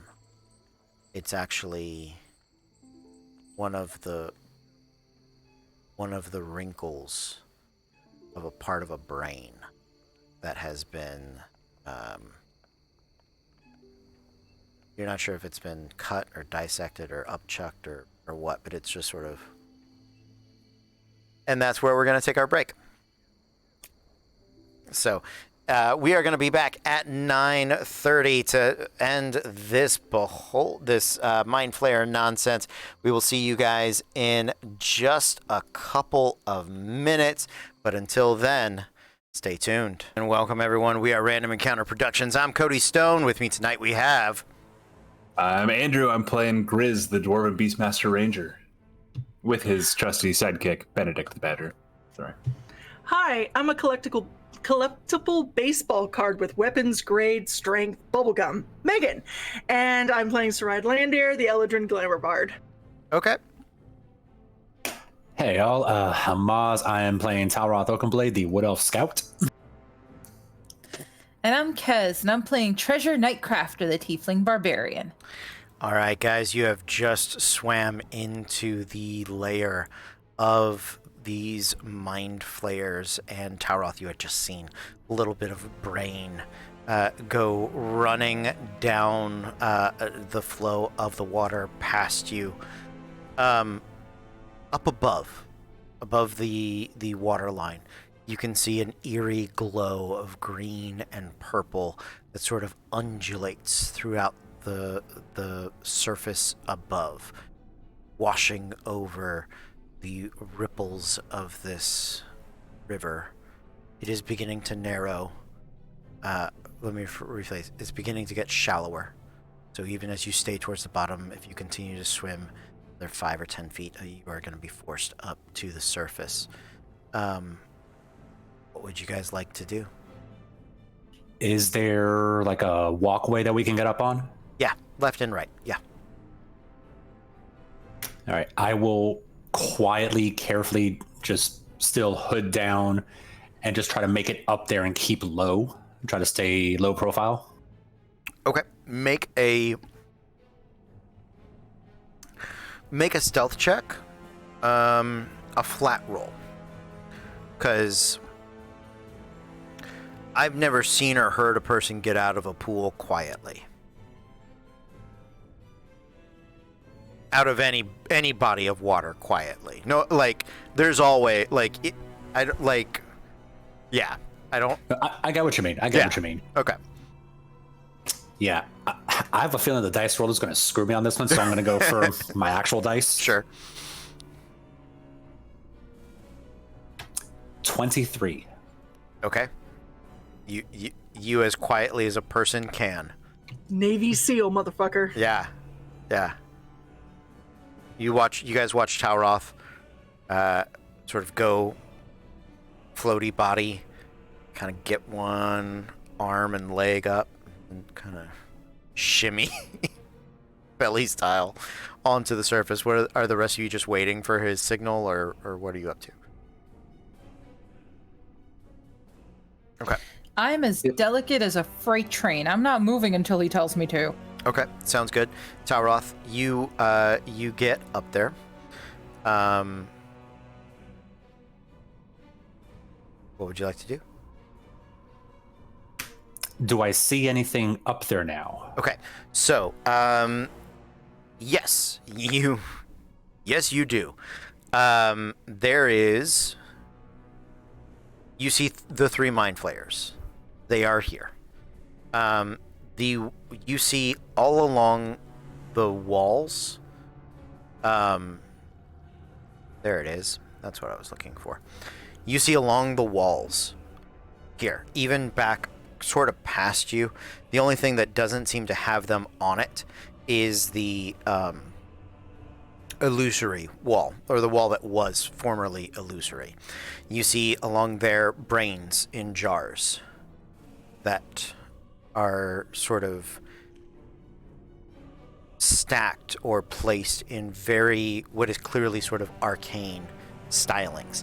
And each of those has like I'm going to call it a prime brain, okay? A one that is sort of at the center of, if they're arranged on the wall in a pattern, it's the one at the middle. That one has one of those floaty crystal bits from the professor's thing in front of it, sort of attached to it in some terribly arcane way. All right? You see the mind flayers. They are working about something. They're doing some sort of magical nonsense. You're not quite sure. But you can sort of feel the green flowing energy off of the brains. Okay? And on a table, you can see the professor. I need you to make a perception check.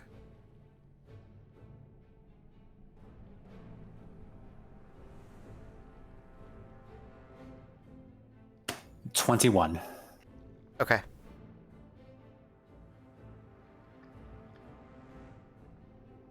It looks like there is something under his skin.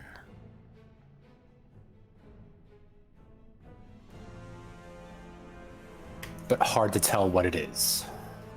At this distance, from this angle, you're like on the floor. He's on a table up there.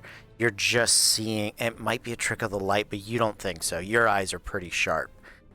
It looks like just something sort of...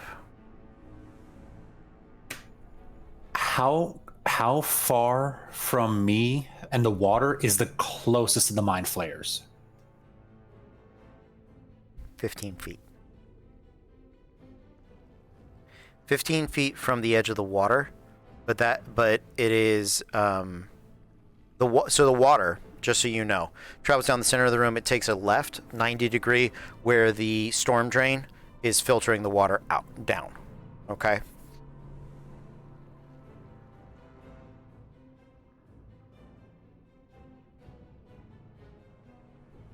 All right, I'm gonna kind of carefully reach my hand back into the water just to kind of signal everybody. Okay. And just kind of hold up 3 fingers. Okay. And then just kind of make like that circle motion of 3, 2, 1, go. Okay. Sounds good.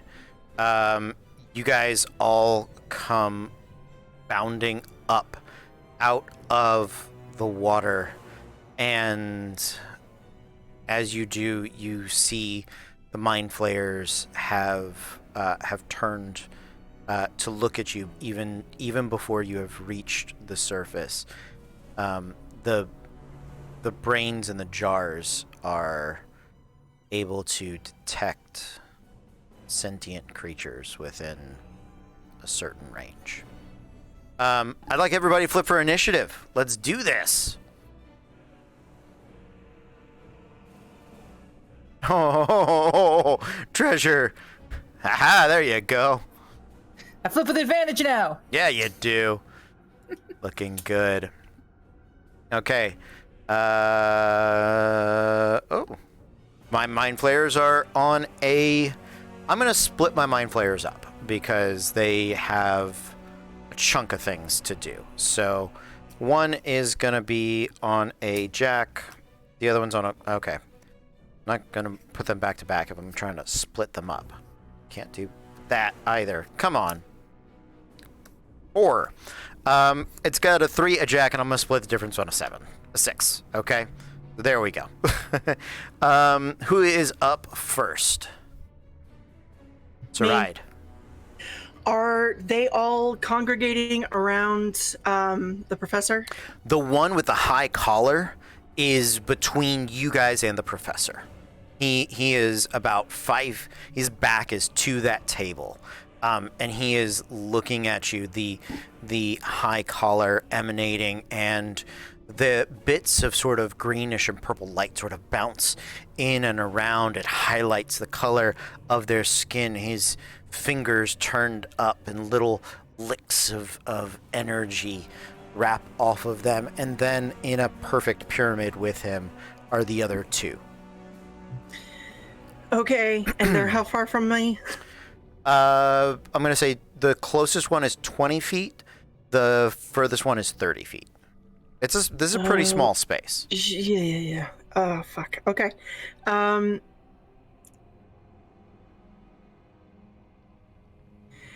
Where I am, can I see the green thing under his skin now? If you want to use your bonus action to make a perception check, you can, but this is where you jump up, and mind flayers definitely take precedent over skin. Yep. All right. So she's going to yell out to Sarah. All right, sweetie, get ready to run. She's going to bamf to the professor. Okay. And this isn't going to work, but I need High Collar to make a save of some kind.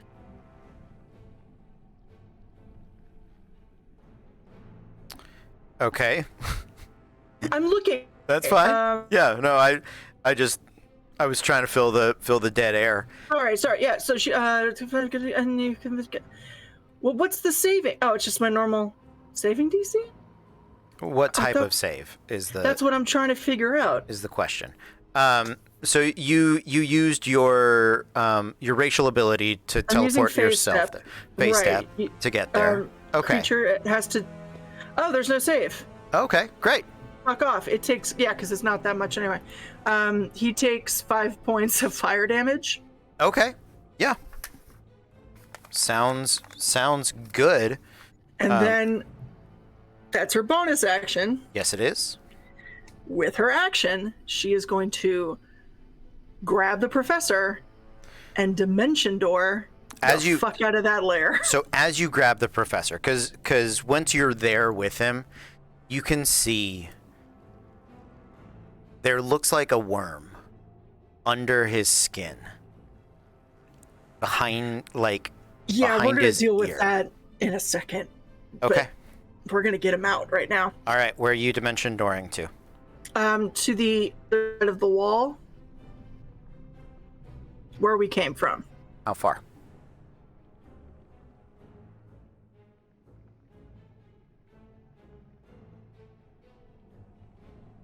Do you know why I'm asking?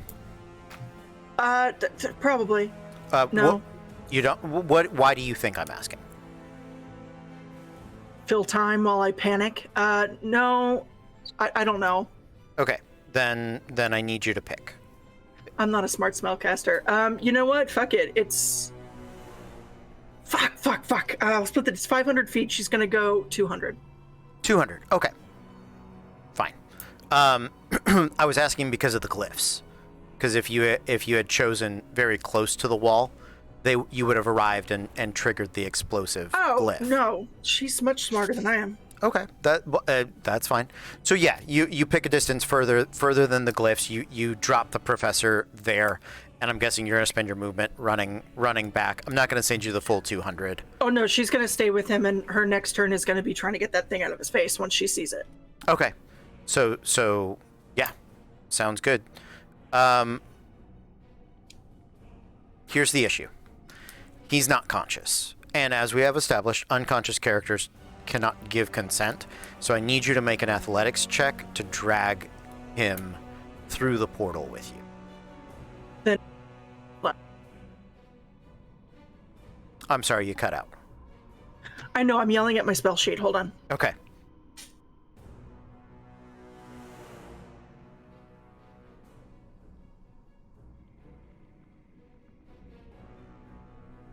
I can only take a willing creature, so never mind. Ball sack. I will let you do it. It's okay. Here's the thing. I'm letting you do it because I don't mind the spell being used that way in any situation. But if they are not conscious, you have to drag them with you. You have to hold on to them. So it's a what check? Athletics check. Looking for a 13. Dirty 20. There you go. So you grab him and just sort of muscling him off the table as he begins to fall. The weight's pouring onto you. You had just planned on like falling backwards through the portal, but Sarai, in a burst of sisterly, motherly, protective energy, just sort of hefts him up, and she has been spending a lot more time with those and on top. So, there you go. Yeah. So through the portal you guys go. That is it for Sarai. Who is up next? Tauroth? Yep. Okay. So seeing this happening right now, oh boy. I'm going to go ahead and just kind of quickly reach into my pouch for the cards. Okay. Kind of shuffle them one-handed real fast, mutter a couple words. Just kind of reach over and slap Treasure on the shoulder to cast Protection from Evil and Good on her against aberrations. Okay. Sounds good. Treasure, you have never seen Tauroth handle these cards quite like that. It is impressive. Grizz, neither of you, but that's doesn't really say anything. You didn't even know he had cards. So there you go. So I have to keep concentration up for at least up to 10 minutes, but aberrations have disadvantage on attack rolls against Treasure. Okay. She also can't be charmed, frightened, or possessed by them. Aha, nicely done. So as I kind of tap her with the card, go nuts. Okay. Duly noted. So that is my action, and question for DM. Okay. Since I cast a spell from the cards, can I still cast a spell, another spell from the swords? So here is the deal. It has to be. What's your maximum spellcasting ability? Level. Oh, first level spell slots, so I can't. Okay. Okay. Alright, so that was my action. I can't dodge as a bonus action, but I can't really hide either. There's not really anywhere to hide. Alright, I'm just going to go ahead and pull the swords out and just kind of get ready. Okay. Swords out and at the ready. After Tauroth, we're going to have the first Mind Flayer go.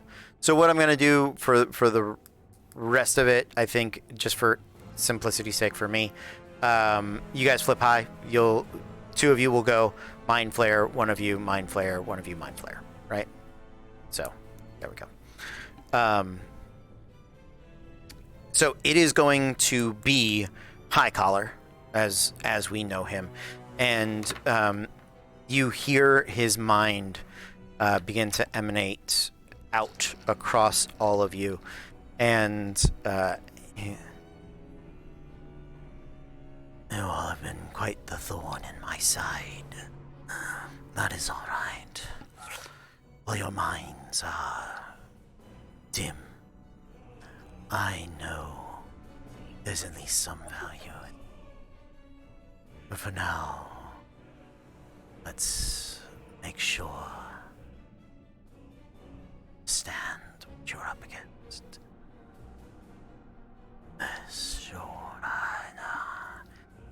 And his skin begins to vibrate, and you watch as all three Mind Flayers, the brains begin to sort of undulate as well, the energy bouncing between them, and you can see all three Mind Flayers come under the effects of the haste spell.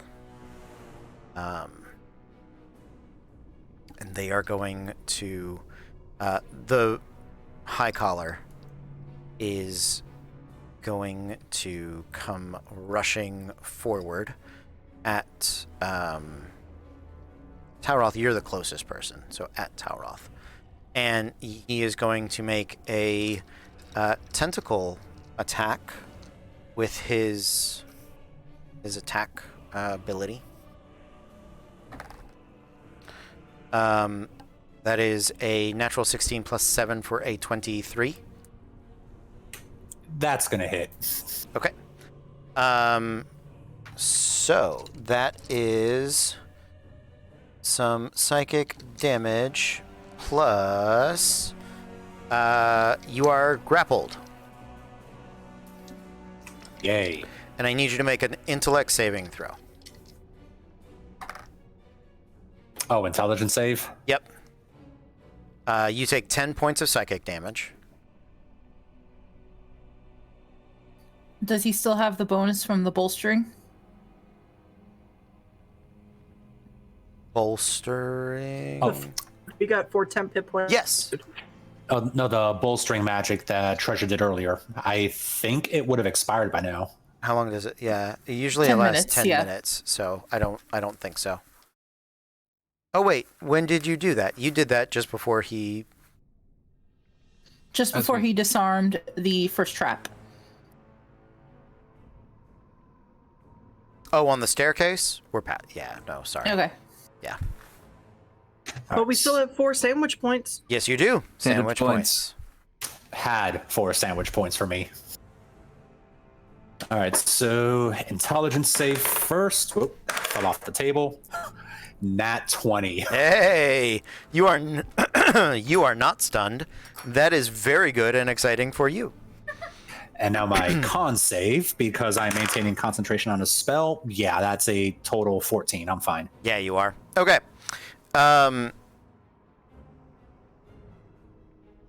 So when because of you guys notice there's another spell that they had cast previously and were concentrating on. Now that the Mind Flayer is that much closer, his muscles, even just in his like bony fingers, they've got like little like Popeye muscles. Like this Mind Flayer is swole, blithely swole, but swole. In fact, all of them seem to be. There is some magic that is improving their martial capabilities. And so he is going to make a second attack with the tentacles again, still against you, Tauroth. That's not going to hit. That's a 12 total to hit. Nope. Okay. So that is it for that one. Who is up next? That is Grizz. Grizz, go for it. Trying to pull somebody out of a tentacle, would that be an action or like an attack if it was? An action, unfortunately. To break Be a an grapple action? is an action, yeah. Okay.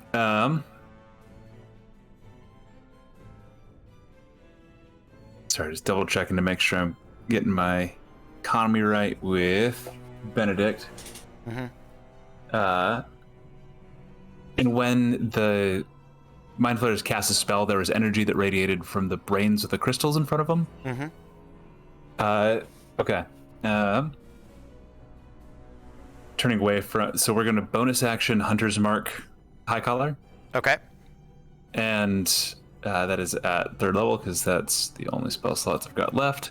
And we are going to make one of the Bracer Flying Dagger attacks against one of the crystals floating in front of the brain. Okay. Sounds good. So AC of the crystal is 15. They have 20 hit points. So go for it.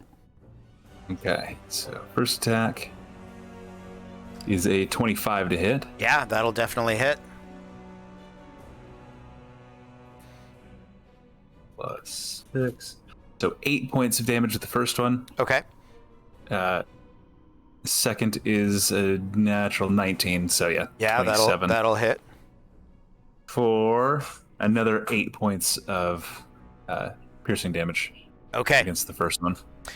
Both times that you hit that, the crystal hits, it rings, and you can hear, you can watch the other crystals sort of ring and vibrate, and all the mind flayers twinge, even though they try to look like they're not. They twinge ever so slightly, and you watch as the energy sort of bounces between them. That's a D12. That doesn't count. Okay. They do maintain concentration on the spells that they have up. The thorn in your side, but I'm going to be a knife in your brain soon enough. And that's all that. Sounds good. After Grizz, Red is going to go, and you know this is if you can tell, it's a feminine mind flayer. I don't know how, but sure. Yeah. Great tracts of land. There you go. I would have figured he's still wearing the wig because he liked it. Brought out the color of his eyes. Well, they do match the color of his eyes, but I was gonna say his tentacles have like red. I don't know if would it be lipstick or would it just be like nail polish? Red hair, red nail polish, something. No, he's totally wearing the Jessica Rabbit wig. Yeah, absolutely. Okay, so, Mind Flayer is going to swing. He's coming in from the right, sort of dips down into the side, bringing Grizz and Treasure into a line, and manifests Lightning Bolt at 5th level. So I need both of you to make a Dexterity saving throw, please. And it's an effect I can still see, correct? Yes, it is. So I roll with advantage. Yes, you do. Know what it is with me? Your shows and lightning bolts. But 11. 19. 16 is the save, so that is going to fail. That is 10d6. So I'm just gonna roll these twice. Dun, dun. Having to do my math. 11, 14, 15. That was terrible. Plus 25, 31, 32 points of lightning damage, reduced to half and full. So. And I still had, from the night before, 6 temporary hit points from the inspiring leader we got from Stride, I think. Because I didn't take a long rest, would I still have those? You would, yes, but temporary hit points don't stack, remember? So if you... Yeah, I didn't get one of the sandwiches. Then you would have it. There you go. I don't have it anymore, but... So I had half of 32 for 18, I'm guessing? 16. 16. Yep. Okay, that is it for that mind... No, he's going to rush in and make a single attack. And I realized the other one should have only made one attack, even though it was a hasted attack. So he's going to close the distance on Grizz and make a tentacle attack. That is a 19 to hit, Grizz. That hits. Okay. So that is... Oh my god. 6 points of psychic damage. 2 ones. You are grappled. DC 16, and I need you to make the intelligence saving throw of 16. I got a 16 on the dot. Okay, you save. Nicely done. After that, it is Treasure. So Talroth and Grizz are both grappled, right? And Yes. Talroth is closer to me. Yes, they are. Okay. So, gonna rage. Okay. 'Cause that's just what we do. Yeah. And I'm sure that after a few days of quiet, Bloodburner's itching for it. Yes. Yes. Rage. Rage. Let's go ahead and roll on that wild magic table. Ooh.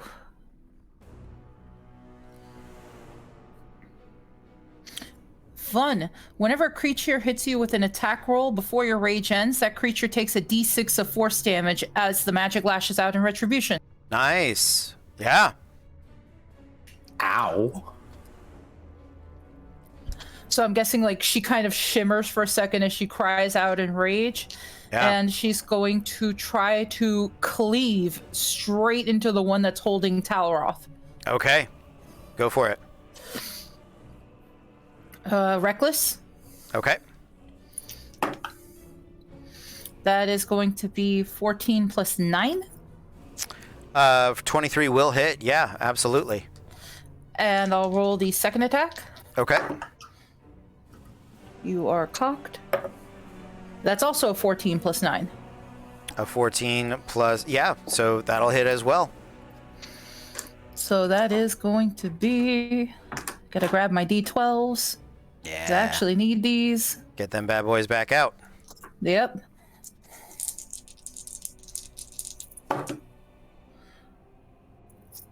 $11 damage plus 5 for 16. And 9 damage plus 5, 14. So 16 and 14.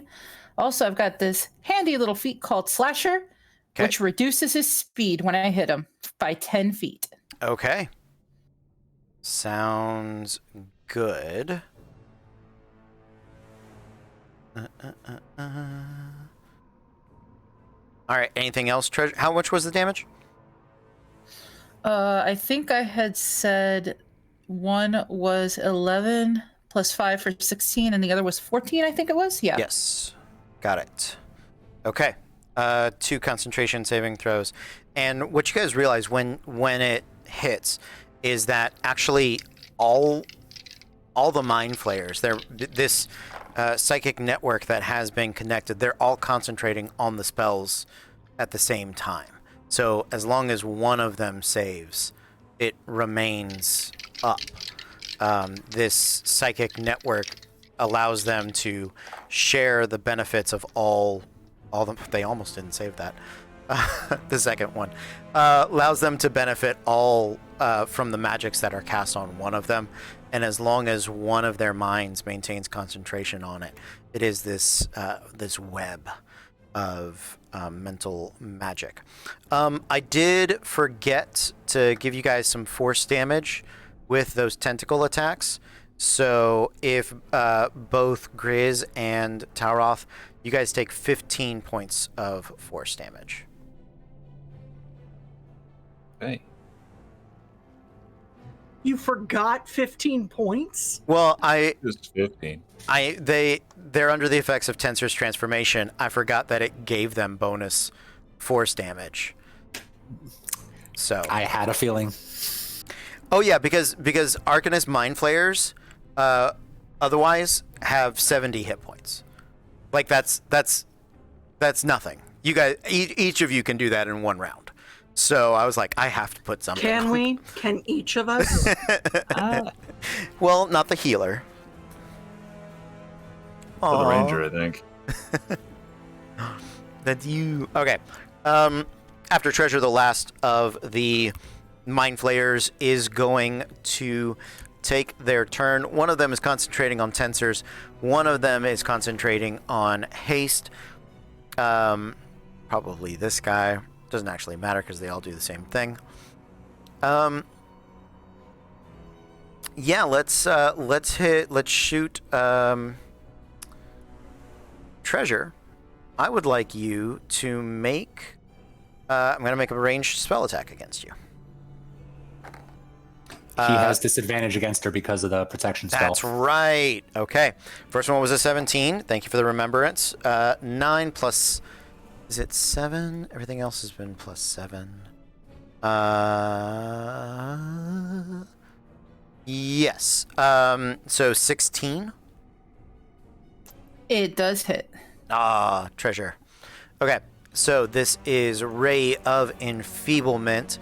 Black beam of energy from her finger, from the finger shoots out. On a hit, the target deals only half damage with weapon attacks that use strength until the spell ends. So that is the was an attack roll, correct? yes. D6 of force damage. Okay, great. 5.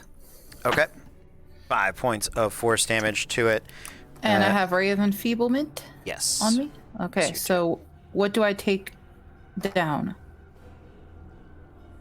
You don't take damage, but all of your melee attacks deal half damage. And at the end of each turn, you can make a con save to end the spell effect. Okay.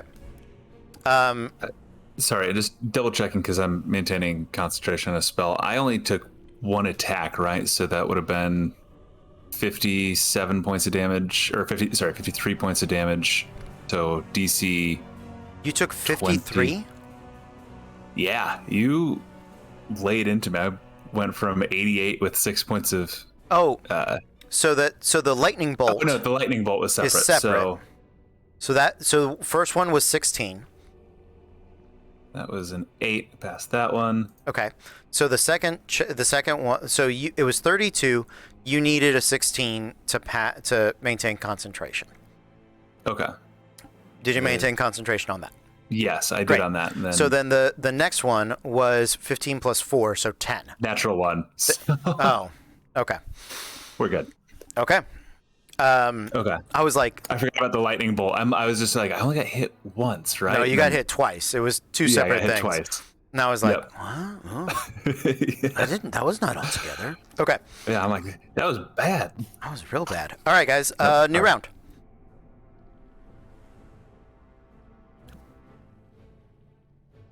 All right, so it's going to be Talroth and then Treasure. Then we're going to start interspersing Mind Flayers in there. I think Grizz beats Saride on that. Oh, Sarah is going, because she gets a turn, she's going to go last every time. So she's going to make a wisdom check. She's going to make a judgment call. Having seen what you guys are up against.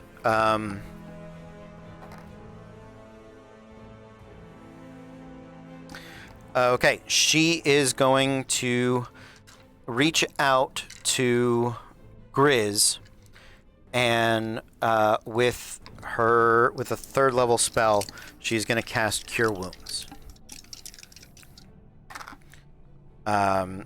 11, 15 plus 3, 18. You guys watch her as she's like she wants to jump back in the water and do what Saride said, but having seen all of sort of the wreckage and you tied up with the mind flayer, I know I said I would, but, and she just grabs Grizz on the shoulder, and the life energy sort of flows back into him, and the mind flayer's eyes, the one eye on that side of its head, just sort of at her. Okay, up top, Talroth. All right, so High Collar here has me grappled. Yes. I can still attack him while grappled, right? Yes, you can. And since Treasure took a piece of him, would I get my sneak attack on him? Treasure's within 5 feet, yeah. Beautiful. You don't have disadvantage, so yeah, go for it. All right, first attack is going to be a 21 to hit. That'll hit.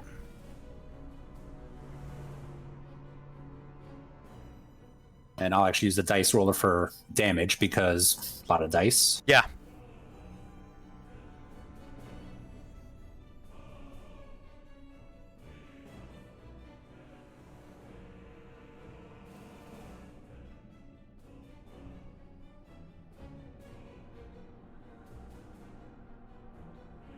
All right, so 11 damage from the sword. Okay. 18 from the sneak attack, so that's 29. Okay. And thanks to the Swarm Keeper ability of Gathered Swarm, an extra 1 for a total of 30. 30, all right. Looking for a 15. They have a +1 on con, but we're rolling for 3 of them. Haste is dropped. Okay. No haste for them. The lethargy sort of sets in. Okay. I forgot. When haste drops, doesn't something else happen? They can't move. They can't do things on their turn. I know that. So. All right. So does that mean he lets go? He can let go of me, or it's easier to break free of him, or? I'm double checking right now. Cool. Yeah. I just wanted to check first before I said something, and then be like, "Oh, okay, I can't." Yep. I appreciate that. Spell ends. The target can't move or take actions until the next turn. So it maintains anything it's doing. It doesn't become incapacitated. It's not like it just stops, but it doesn't get an action. It can still talk. It's not like frozen in stone or anything like that. But it's just there's a moment of I gotta take a deep breath, and then we're gonna be ready to go again. So you are still grappled. All right, guessing I can't use a bonus action to break out of it, so I'll just whip the short sword around and just try to carve one of those tentacles off. Okay, go for it. That's a 24. 24. All right, that'll hit. And that is going to be 3 damage. 3 damage. Okay. Sounds good. Treasure, you anything else, Talroth? You can't move, so I think that's it, right? Pretty much, okay. unless he has to make another concentration check and get lucky. No, because he cast haste, and that's why. Okay. They all make the checks together, but whoever casts a spell, you have to damage them to make the check against it. Okay. Cool. Okay. Treasure, you're up. I'm going to try to pry Talroth out of this thing's grapple. Okay. Sounds good. This does not affect my strength checks, the Ray of Enfeeblement. The Ray of Enfeeblement does affect your strength checks. Oh no, just attack rolls. Mm-hmm. So you're good. You can do it with advantage because you're raging. Nat 20. Yeah, you grab a hold of Talroth. You grab a hold of the collar and just sort of. Is Talroth still in one piece after that? He's got little suction marks on his face, but yeah, he's okay. And let's see. While she's looking at what else to do, I'm going to use my reaction for Skirmisher, since I'm still adjacent to this thing, and try to flank the one that's attacking Grizz. I believe it's when it ends when an enemy ends their turn within 5 feet of you. Was it? I believe so. Nope, you are correct. My bad. Okay, cool. Okay, and then I do not have a bonus action I'm going to do, so I'm just going to go ahead and make that con save to get rid of the Ray of Enfeeblement. Okay. And you are going to lose your rage at the end of the turn, I believe. That's fair. I got 3 more. Come on. All right, sounds good. Make your con check. That is an 11 plus 7, so 18. Yes, yeah, you break off Ray of Enfeeblement. You shake it off. Nicely done. All right, after Treasure is going to be High Collar. He is... there it is. Oh, right, he doesn't do anything. Oh, no, he does. He makes a command. Stupid brains. Protect your masters. All right. After Treasure is Grizz. Caught up in like the tentacles, trying to keep it off of his face. Yep. Fucking help me, you useless block of fur. And Benedict is gonna run up and bite him on the butt, and he's going to take my bonus action, commanding him to take the help action to pull me free. Okay. And I will use my action to try to make that athletics check advantage. Okay, go for it. It is an 18. Yeah. Plus 0. Yeah, 18. you break yourself free. And then I don't want to push away. He kind of looks over his shoulder. He goes, "You promised you'd run if it started looking bad. It's looking bad." All right. And he's gonna pose up against these mind flayers. Okay. That's my turn. After Grizz, the other one that had just popped off of you, sort of. Saride, you're up. Okay, so the thing under his skin, is it? Can I see?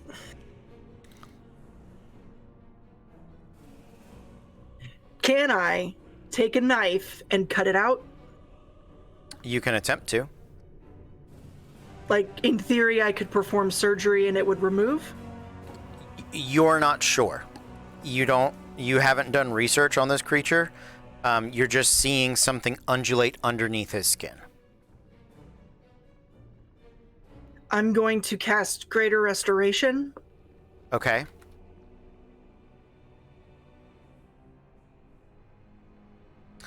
Actually, sorry.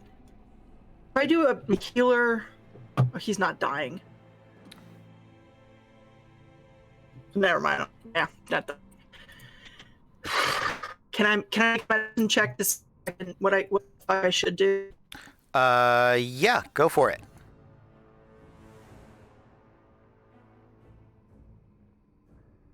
It's 23. 23. Okay.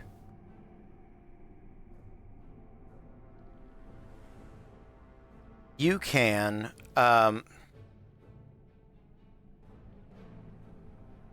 performing surgery to remove the illithid tadpole is dangerous, but I believe that is one of the only ways to remove it. It is if it has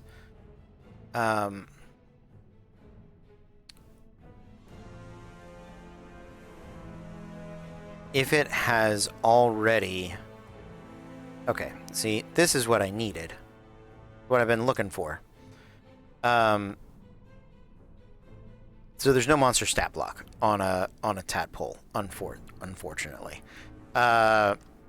So there is one other thing that I can look up, and I will tell you in just a moment.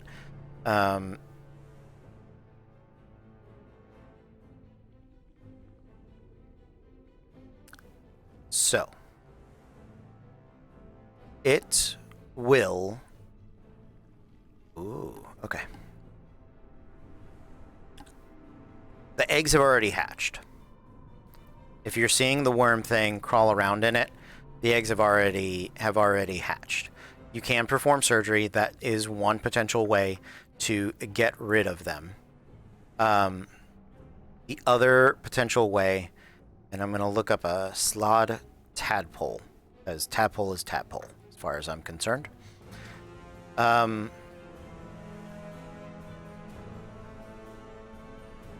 If you can damage it in his body somehow, it can potentially... The body would pass it as normal. Yeah. Damage it, like... If you poison him, and he has more hit points than it, and the poison affects it, that could kill them. You don't know how many there are, probably at least there's 1, 2, maybe 3. 2. I don't know. Say 2.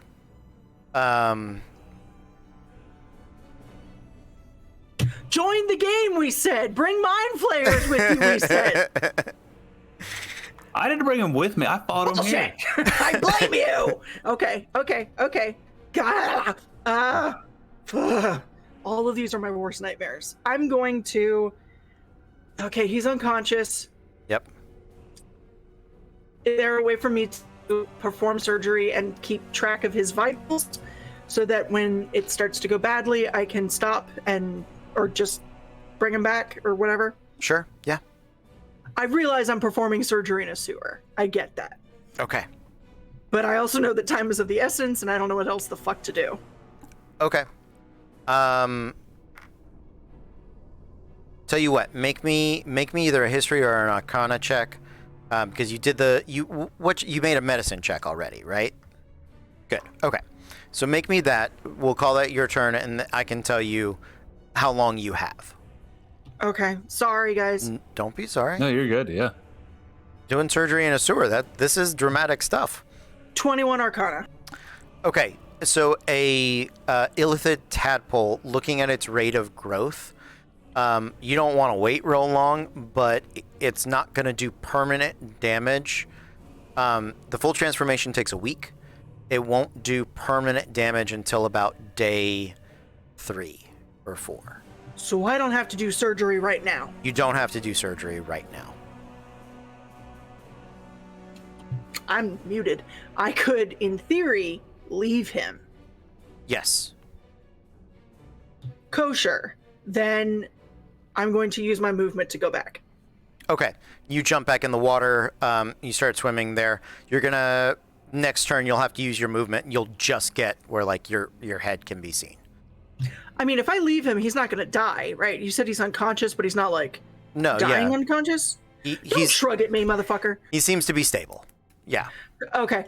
His consciousness is not due to bleeding or, like, high damage.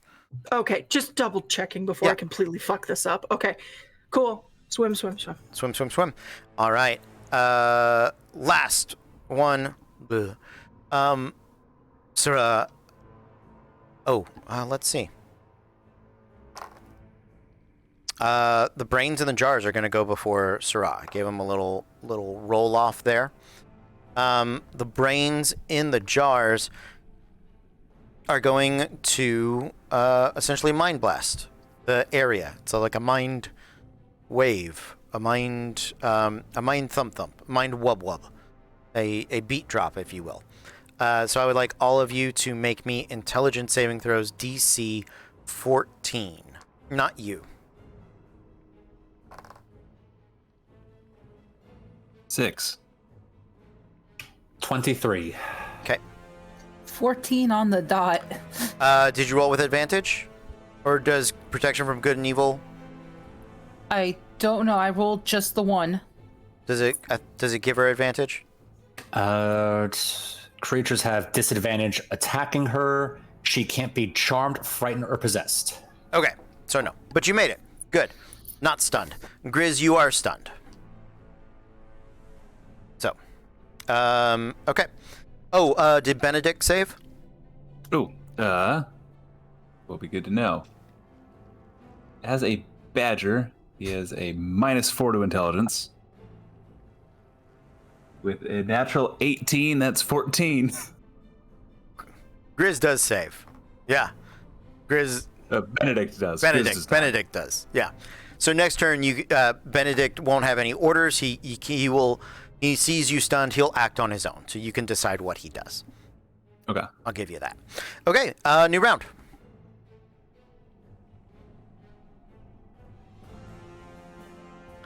All right. Similar order. Looks like it is Tauroth. You are stunned, however. No, I'd Grizz is 23. stunned. Yeah, you're good. Sorry. Got you mixed up. Too many rangers, not enough time. What would you like to do, Tauroth? Okay. How badly do the mind flayers look right now? Well, one of them hasn't been hit at all. One has only taken the reactionary damage. High Collar, however, is bloodied.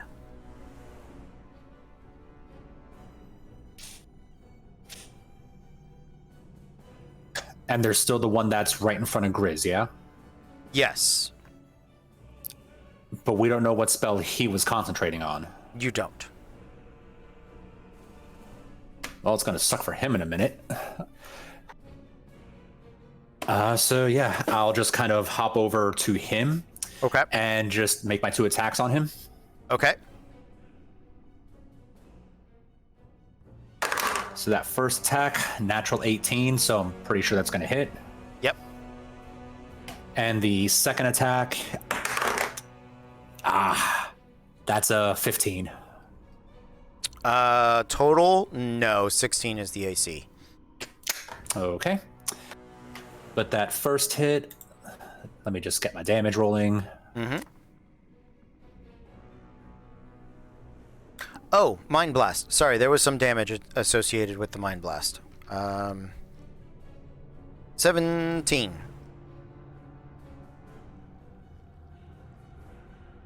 And that's the full damage, right? Not half. Yes. So yeah, you don't so you don't take anything if you saved, and you're stunned until you, I'm gonna say, because this is like a layer effect, until the end of your next turn. So only one turn. Okay. Okay. Okay. Oh, So- did Chad actually brought something up? Did Sarah make the save, or she do anything on her turn? Oh, that's right. She failed. So no, she got stunned. All right, and this Mind Flayer, he took 32 damage total. Oof. All right. 32, so he needs to make a 16.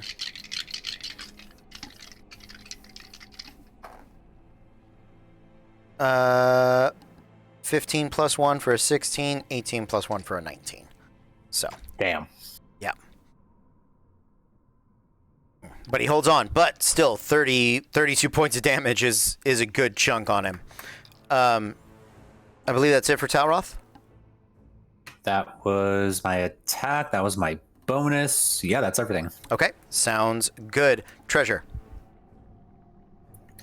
I still have High Collar next to me, and there's that other Mind Flayer that we've barely touched. I'm gonna continue wailing on High Collar for now. Okay. So I would like to rage Okay. again. Once more. Got it. Let's go ahead and roll on that Path Wild Magic table. Okay. 7. Oh, that's gonna be fun. Flowers and vines temporarily grow around you until your rage ends. The ground within 15 feet of you is difficult terrain for your enemies. Oof. Potted plant! Potted plant! Okay. So difficult terrain for this particular Mind Flayer as she just reaches back and slams into him with all the force she has. So reckless attack. Okay. Thank God for advantage. So that's going to be a 21 total for the first one. Okay. The other was a nat 1. Oof. Yeah, no, thank you. That is a natural 19. Not a fighter anymore, so not a critical. Right. But I'm pretty sure that hits. Yeah. So let's D12s. That is 15 for the damage for one, Okay. and the other didn't roll damage quite so well, so that's a 7. Okay. Sounds good. He did. So High Collar didn't cast any of those things. Don't have to roll concentration for him. But after Treasure, it is going to be his turn. He is going to wheel about and make a tentacle attack roll against Treasure with advantage.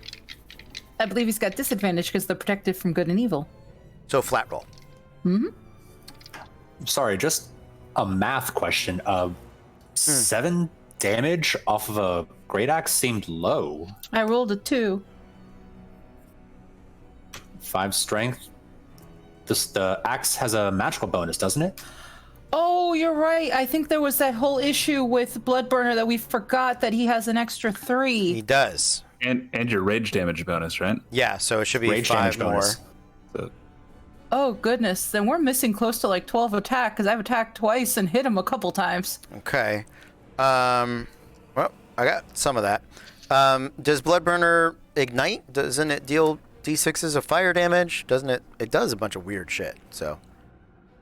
Let me double check. Magic weapon. It's just been yeah. monologuing about rage this entire time. Yeah, he really has. Okay. While raging, blood burners, engulf in flame. Yep, an additional D12 of fire damage. So I get, I guess, at least the 2 more D12 plus 6. So I'll give them to you for this not for earlier. That's fair. Bloodburner finally ignites. Finally catches fire. You ignored me for so long. I'm sorry. We're kind of in the middle of something, but thank you so much for showing up to this party. Because he showed up with a 12 and a 7, plus, of course, the additional 6. Yeah. All right. So High Collar is now barely holding on. With the extra damage there. But he is going. So he has Vanna. So he's. I know this isn't. Roll. I know this isn't how it works, but it's how we've been doing it. So he has advantage from tensors, an advantage from you going reckless, and disadvantage from the one thing. So he's going to roll with advantage. That's fair, though. Because that's how we've done it the whole game. Not that helps. 6 plus 7 for a 13. And That's then, actually a meets beats. oh, really? Yeah. Okay. I got, like, practically no armor. Okay. That's okay. I hit like a... Yes, you do. All right. So there's the first one. I do need you to make the intelligence saving throw.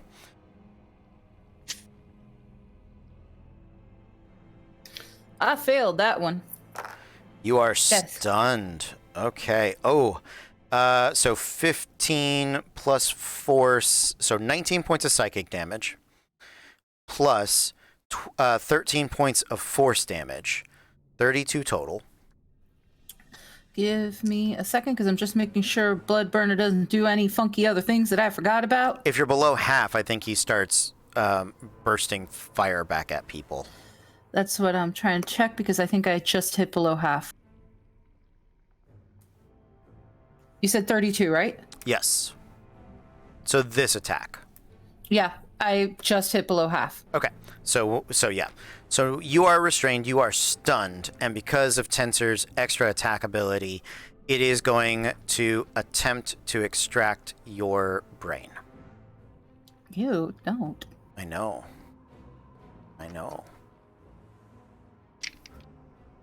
That's okay. Say what? Nothing. You can ask.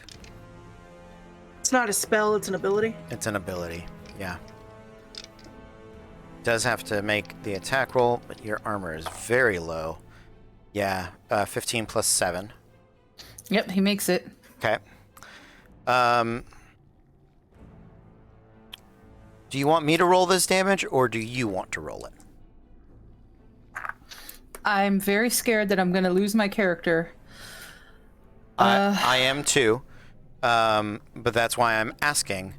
Do you want me to be responsible for that, or do you want to do it? It is up to you. I will take the blame either way. You can roll it. Okay. How many hit points do you have left? 44. This is 10d10. 10d10 points of psychic, of piercing damage. You are raging. Right? Yes, she is. Yes. So, this is halved. Okay? But if it reduces you to 0, the Mind Flayer Arcanist kills the target by extracting and devouring its brain. So, here we go. A 4 for 2. Another 4 for 2. Another 4 for 2. 6 for 3. An 8 for 4. 10 for 5. 2 for 1. All evens. Of course. A 5, so 3. 2 dice left. 1 for 1. Oh, that one went away. And a 4 for 2. How much was that? I thought Meg was counting. It's like 20 something. Or was- yeah, it's not 44. I think it was 31. I lost last But it's not two 44. numbers. Yeah. Because it was 4, 4, 4, 6, 8, 10.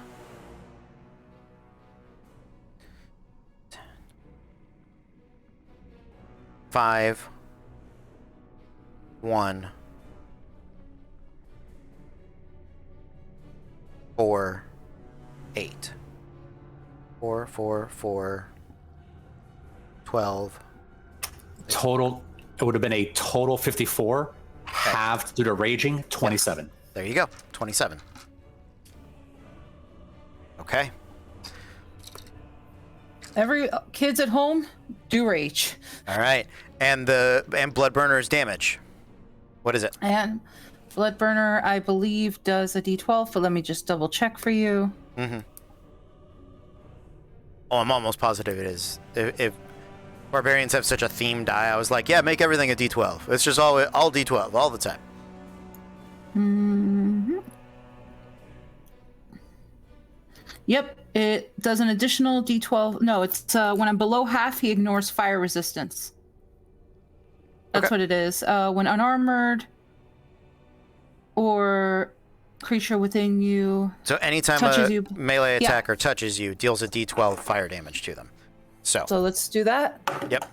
He is very upset. That was an 11. That is exactly what Home Slice had left, was 11. So, falls unconscious. The hole in Treasure's brain, just in her skull, next to her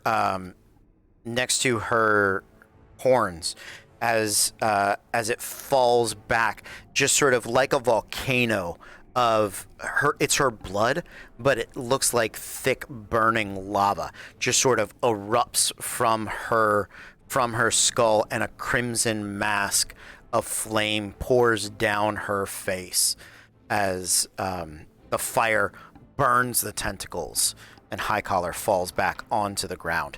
The others scream in anger and anguish. I believe Grizz is up and stunned. So Benedict. Which I know what I kind of like. I want to do in my best interest, but Benedict has standing orders. He does. And turns around to the stunned Sarah, and is going to use his action to shove her into the water, and then jump in after her and just start like paddling into the hole. Okay. Pushing the stunned Sarah. Okay. Off he goes. Yep. After Benedict, it is Saride. She's going to finish her movement. Little Mermaid up. Saride, you come Little Mermaiding up, and as you're going, you're just seeing Benedict start to pull Sarah underwater to to swim her down through the tunnel. All right. First Mantle of Inspiration, so everybody gets 8 temporary hit points. Okay. You guys can use your reaction to move without taking an attack of opportunity. If any of you would like to do so. Treasure is stunned. You're not anymore. You can move. Okay. Yep, but Treasure can't. She's stunned. Hold on. And Tauroth can. I'm actually not going to use my reaction. I'm going to hold off on that. Okay. And actually, Treasure, you can move. You are only stunned until the grapple ends. The creature fell unconscious. It is no longer grappling you. Is it dead? It is or dead. do I want to? Okay, because I'm like, I will curb stomp this thing till it is. I know you will. Yes. No. It is. Yeah. Go for it. If you want to move, you can. Move actions, I don't believe, are taking potions, correct? Correct. Okay, so I'm gonna move away to give myself some space and thank Bloodburner for saving my ass. You should pay more attention to me. I Grizz is really gonna should. Leap across the canal to be on the other side to give himself some breathing room. Some room. Okay. Sounds good. Yeah. That was your bonus action, Saride? Yeah. Fuck. I can... How far is Treasure from me? 15 feet. Do I have any more movement? If you take the dash action. That doesn't. Okay. You get Can to I the edge. Like if she runs to you, you can touch her. Can I exchange a bonus action for an action? I can't make a bonus action an action. No, you can make an action a bonus action. Fascinating. Technically, you can't do either, but I allow it. Right. No, right. Okay. The closest mind fucker to me. Mm-hmm.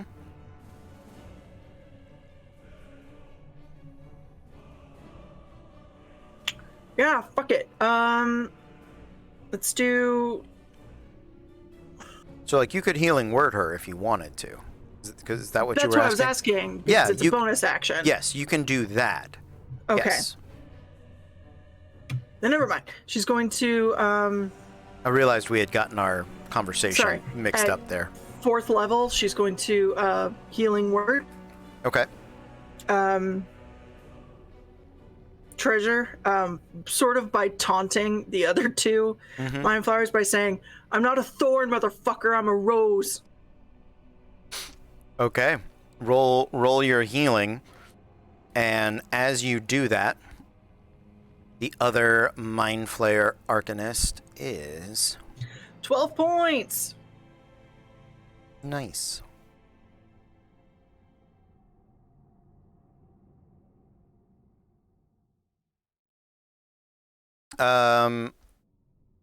Yeah, he's gonna Mind Blast Treasure. Actually, he's gonna move over to the side, Mind Blast both Treasure and Saride. How close is he? You had 'Cause already. he might still. You moved He away might still from be it. in different. I'm just saying because he might still be in difficult terrain. Okay. Yes, he doesn't have to move far though.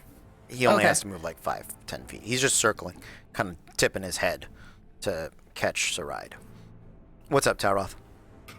Is that the one that we hadn't touched, or the one that I was standing next to? That is the one you still. No, that is the one you haven't. You've barely touched. Yep. So, yeah, intelligence saving throw DC 16, ladies.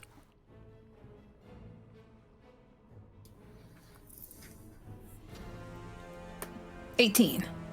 Okay. 5. 5. Oh no. Okay. So, Saride, you are stunned. You have to repeat the saving throw the end of each of your turns. That is 15, 23, 27 points of psychic damage. Okay. That is it for them. New round. Flip them up.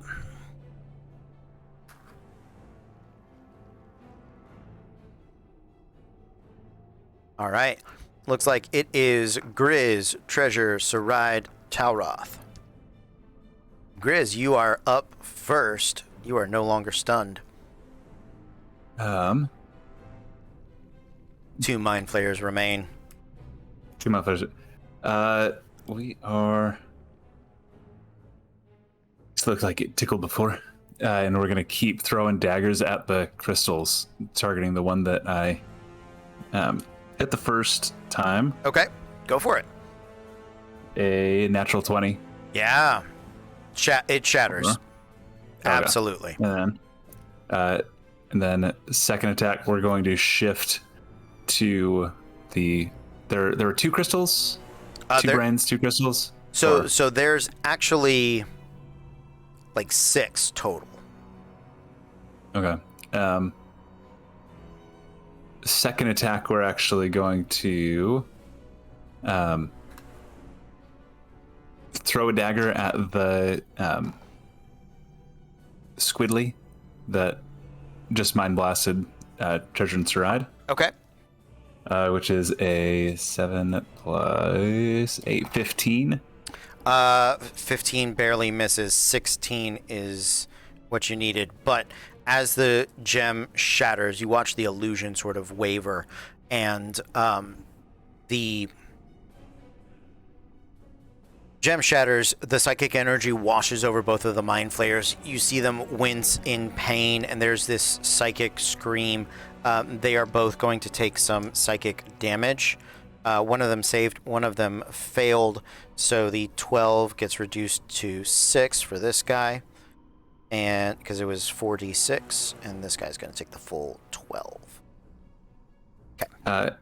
And then for Grizz's movement, he's actually going to jump back across the canal. Okay. In front of the stunned Saride. And he goes, you can't let anybody eat your brain until I pay you back. Okay. There And you go. that's going to be the rest of my turn. Sounds good. Grizz, Treasure, you are up. Okay, I am not looking good.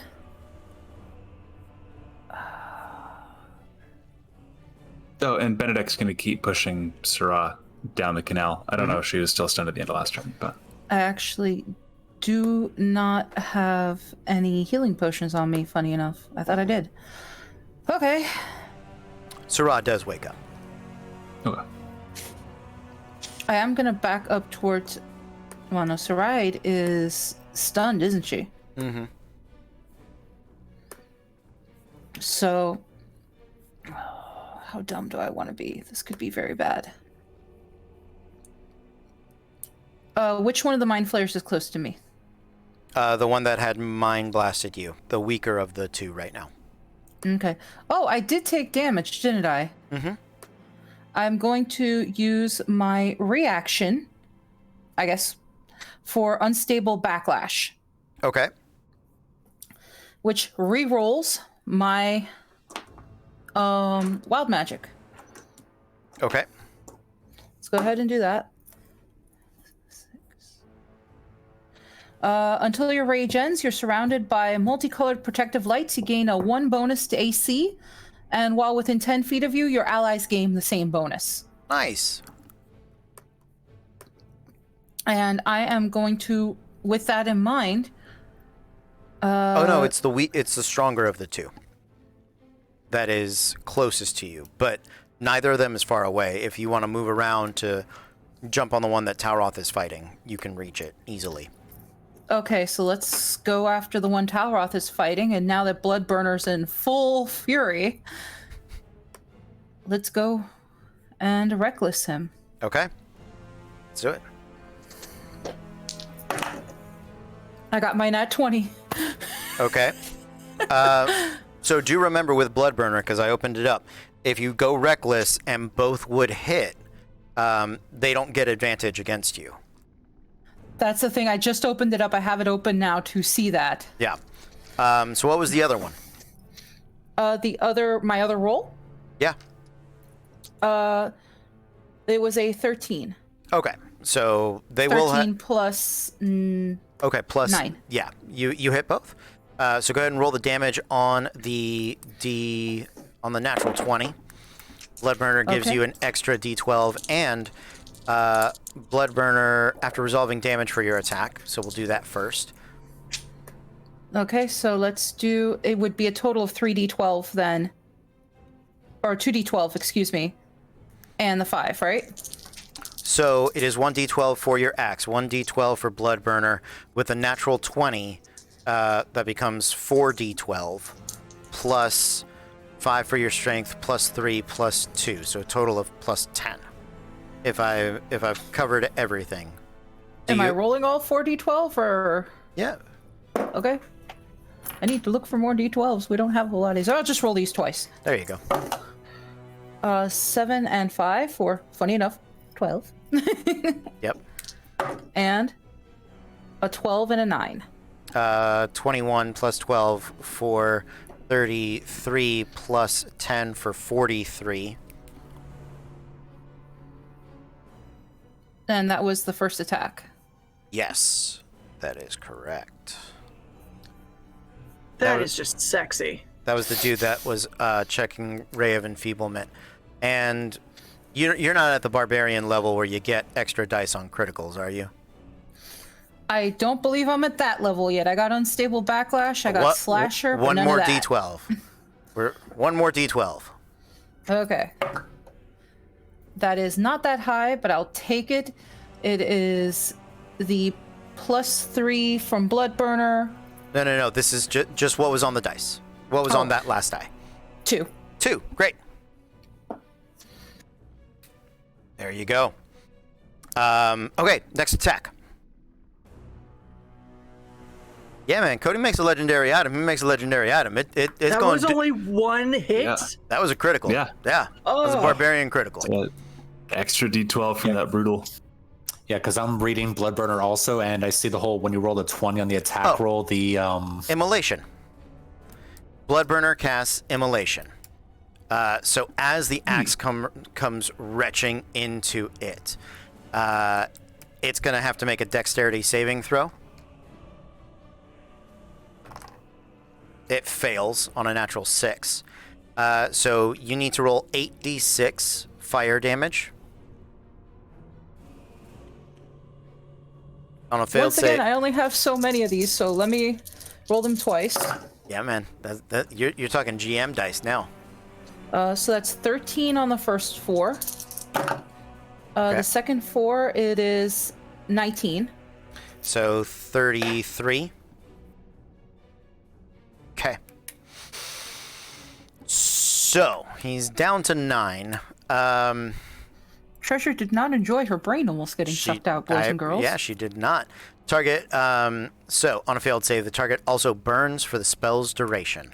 Burning target sheds bright light, 30-foot radius, additional 30 feet at the end of each of its turns. Target repeats the saving throw. It takes 46 fire damage on a failed save. The spell ends on a successful one. Magic flames cannot be extinguished by non-magical means. If the spell kills the target, it turns it to ash. You don't have to concentrate on it because Bloodburner is going to do that for you. And as the great axe just comes scything into the Illithid, you hear, burn, burn. And it does. Would you like to make your next attack?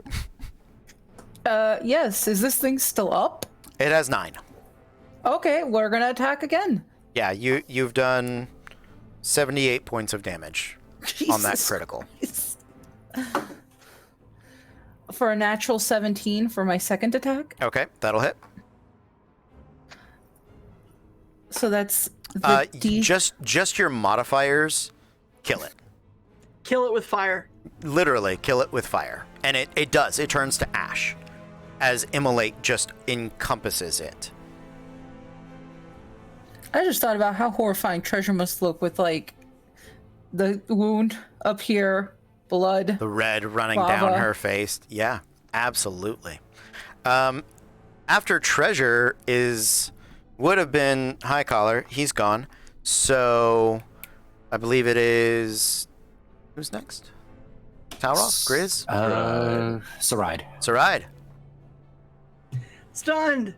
Make a... Oh, he's the one that stunned you, so... Oh, but it is the duration. So make an intelligence saving throw at the end of your turn. I'll give you advantage because he's gone.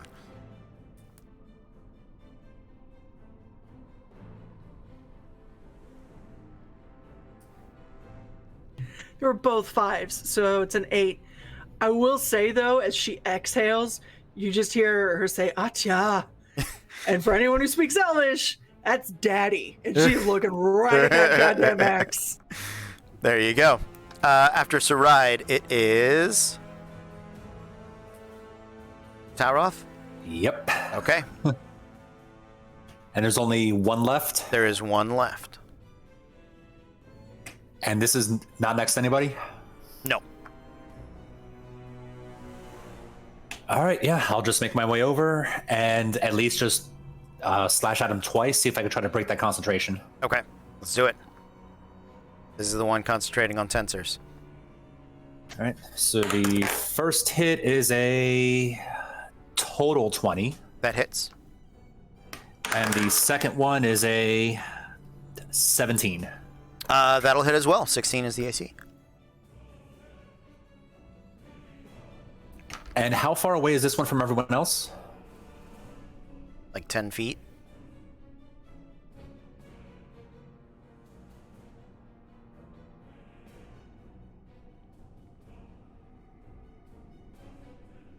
Yeah, well, no, I was just checking an ability, see if it actually did anything, but it doesn't, so...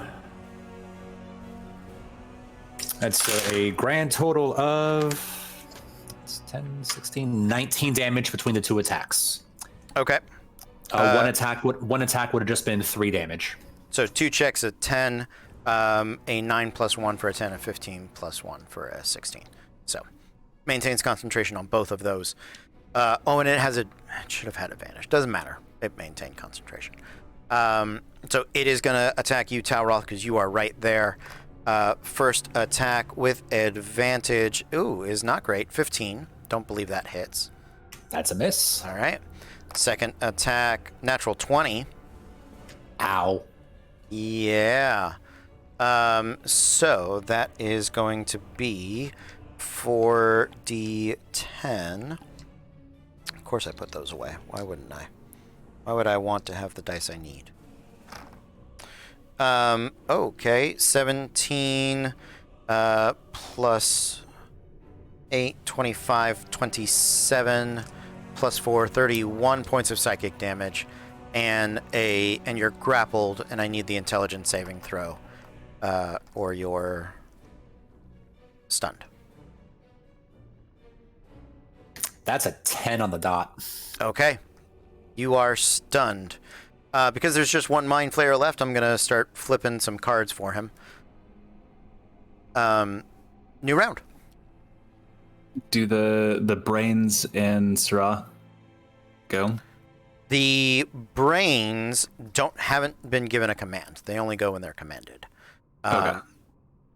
So, looks like, yeah, Treasure, you're up first. I think it was Treasure, Grizz, Talroth, Saride. Okay, Treasure. Still raging, still Yeah. angry. Yeah, absolutely. Is Talroth within my... Yep, he should be.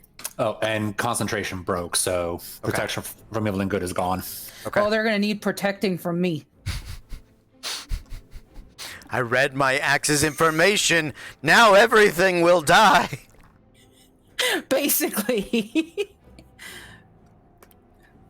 So she's going to rush up and just reckless and come down with every ounce of weight, blood, anger that she can on this thing. Okay, let's do it.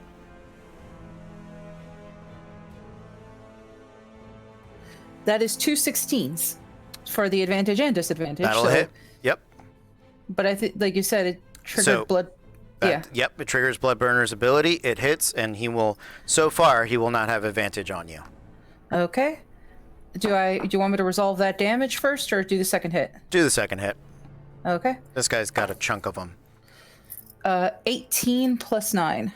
That'll hit. And what was the other dice on the second reckless? Because all attacks are reckless. Oh, okay. That was a 16. Okay, then yeah, you hit every time, no advantage, back. So Cool. Now we do all this thing, so would be the plus 8 altogether because of the plus 3 on Bloodburner. and with your rage plus 2 on top of that, so it is grand total it's grand total 4d12 plus 20 for both attacks.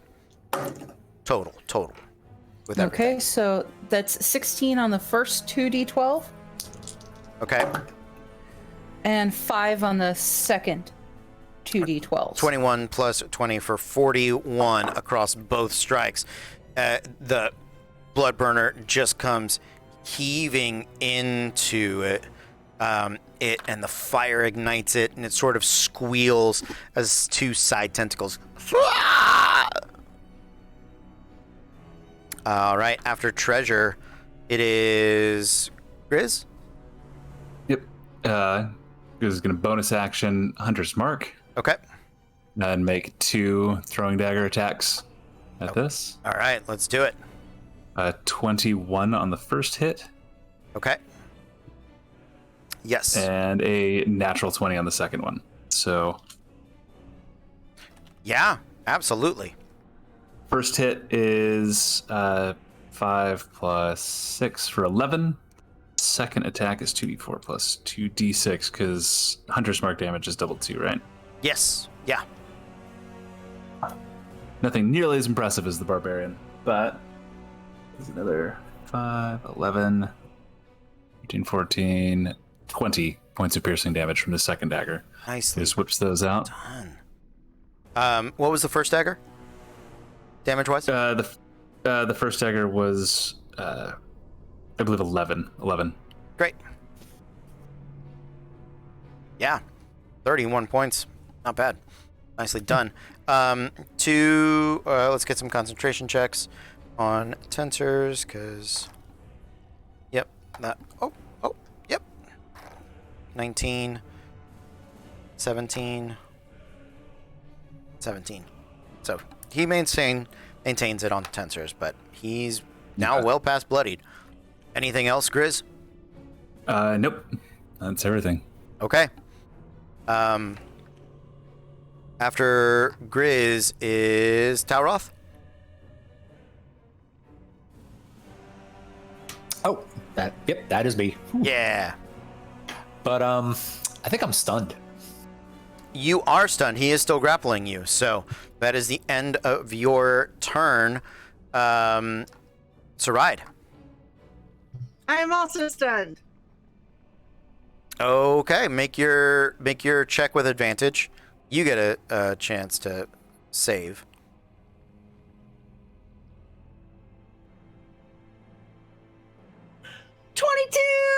There you go. Yeah, there's no... So for Mind Blast, I just saw there, like... Oh, it's a minute. Okay, I was like, there's no, like, end time. Like, if you have a low enough intelligence score and you get Mind Blasted, like, you're just catatonic. You're just done. You're fucked. Yeah. But no, it's a minute.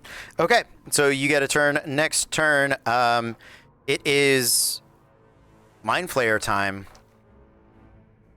It's going to attempt to extract your brain, Tauroth. How many hit points do you have left? 25.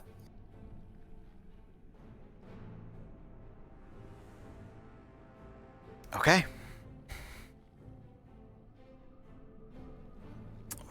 With advantage.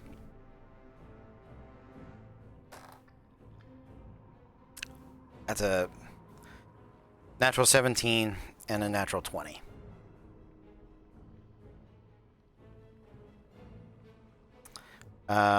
So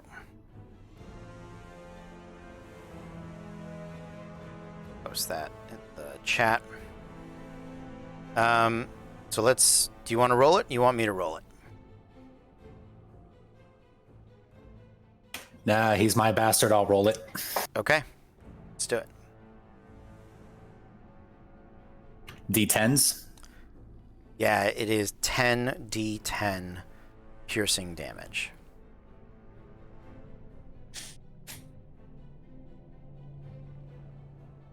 I'll just add it up on my calculator first. Okay.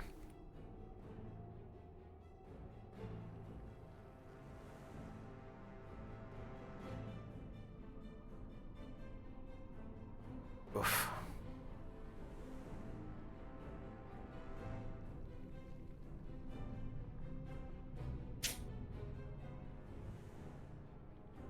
$38.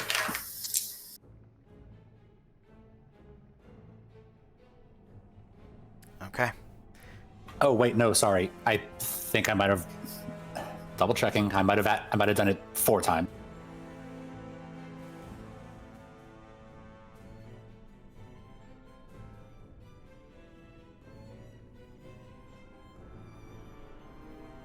Nope. It's 39. I'd only rolled 9, not 10. And that was before the critical.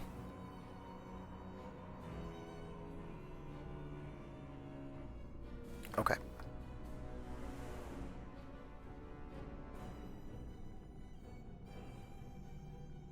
You guys hear this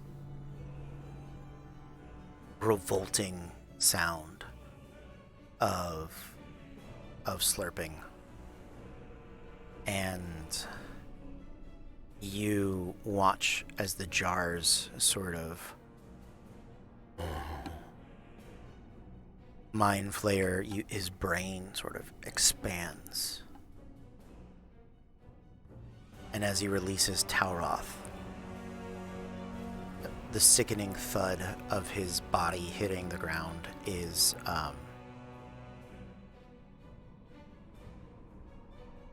you know.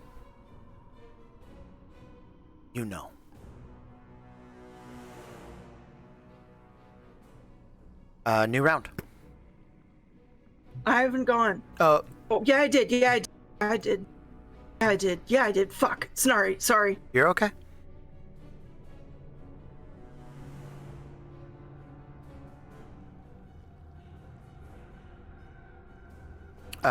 What's your cards, right? Ace. Okay.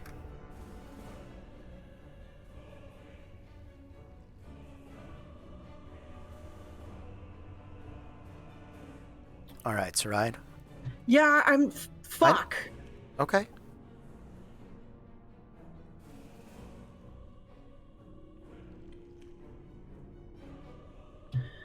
Bonus action, Mantle of Inspiration for everyone that's still up because I'm a goddamn failure. And then she's just unloading all 7 charges of magic missile into this thing. Okay. Okay. Sounds good. So. 14 points. Okay.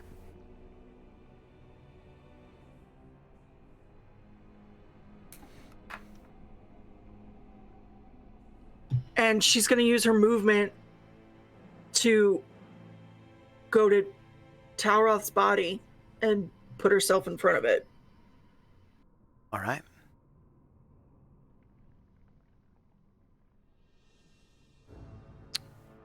The Mind Flayer is up next.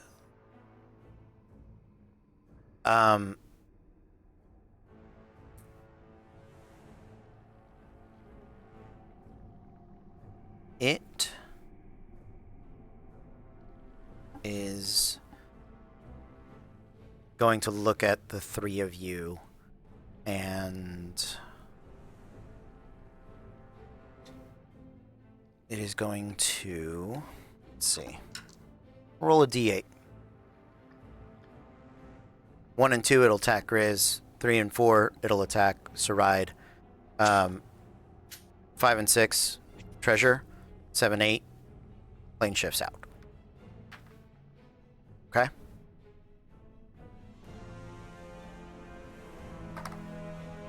Two. First attack. Natural 19. That hits. Okay. Grizz, I need you to make an intelligence saving throw, DC 16. You're going to take 15 points of psychic damage. A 2. Yep. Yeah. I rolled a 2. Okay.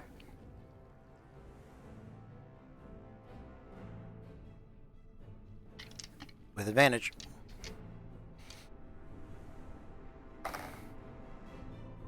A 9 and a 10 plus 7. So 17. Okay. Hits. AC's 15. How many hit points do you have left?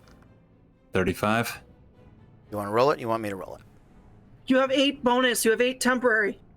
35 is after the 8 temporary. That's I just took the 15 psychic.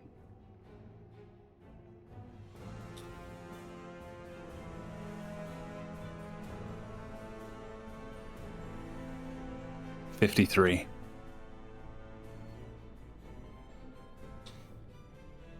A second mind Did devoured. we just lose 2 fucking people?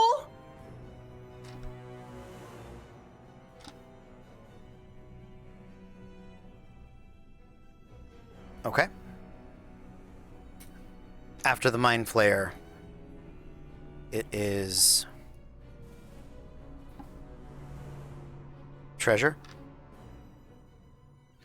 She saw Talroth hit the ground and she is completely blind with rage. Her heart is thrumming, broken. She is at this point basically letting Bloodburner take over. Okay. Like, there is so much heartache and rage. Okay. She's just going to bury her axe over and over, specifically into this thing's head. Okay.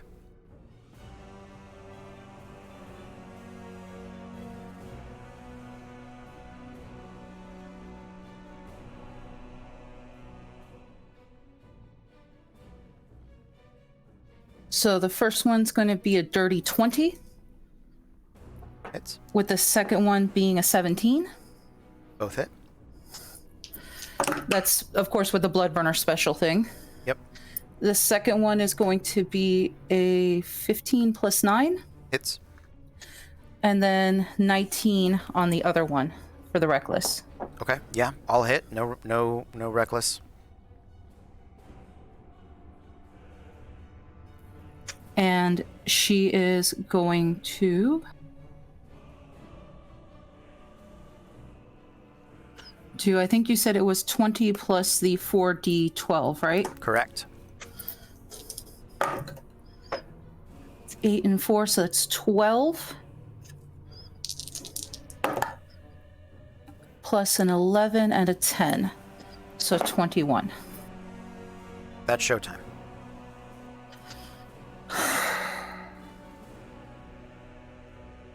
She's going to just, Bloodburner's feeling the tears mixing with the blood coming down her face as she's just cleaving over and over and over. And it's a pulp, and she is still going. Any liquid, any tears, any blood that may have been on Treasure, any ichor that splatters off of this creature onto her is going to immediately evaporate off in a sizzling singe.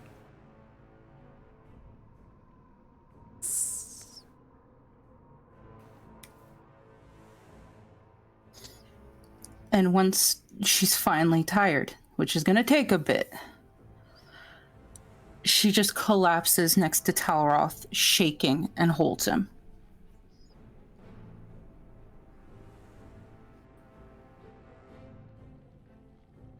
Sarad, what are you doing? She's gonna go grab Gris's body and put it over her shoulder.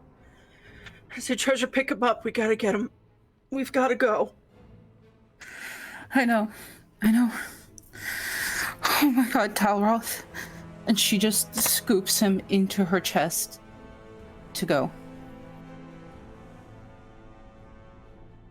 Okay. As you guys are getting ready to leave, you hear the cry of Sarah, who had returned in some way to help.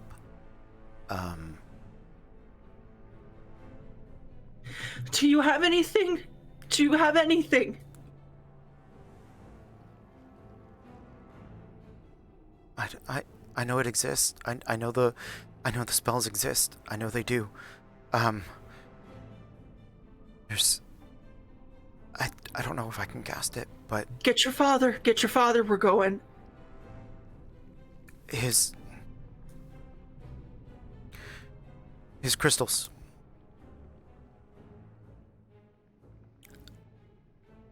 I know how to use them. I know how to use them. They can make things. And if you can cast a spell, I think I can make it.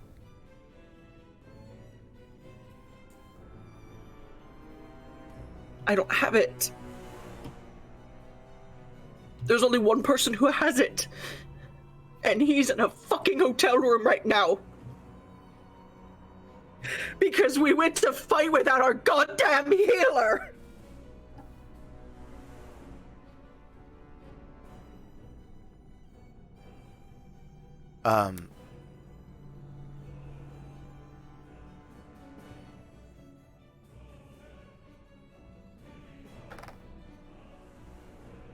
So right, I'd like you to roll a percentile, please.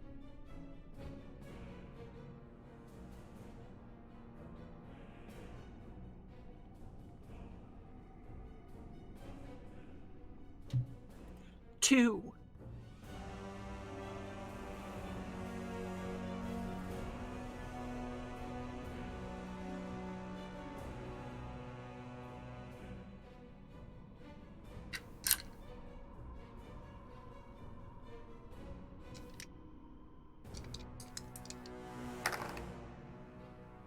Okay.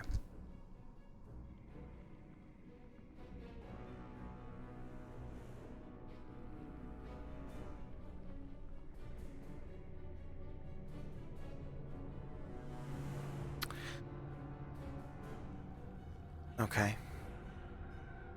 Sorry, doing a little research at the moment. During this time, Treasure's just cutting Tal off, kind of trying to use his hair to hide the wound. Mm-hmm. And she's whispering at him in Infernal, mostly how sorry she is that she wasn't just a little bit faster, a little bit stronger. I'm gonna grab the nail and pray to Branos and ask him to make me a vessel in Thosin's absence and let me be able to do what he could do.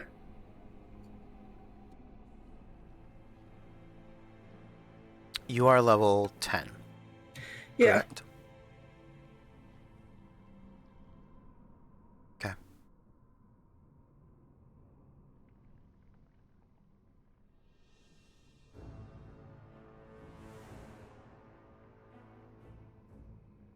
Okay.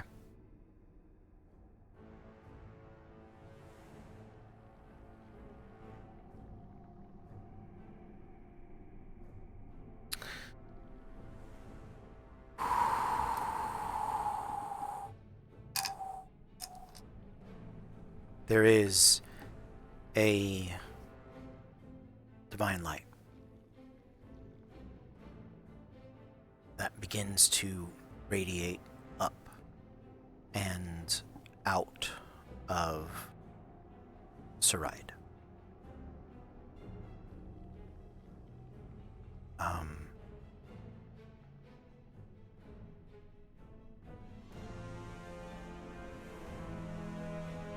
You hear the crackling flames, the forge hammering against steel, the anvils, the fall, the bellows.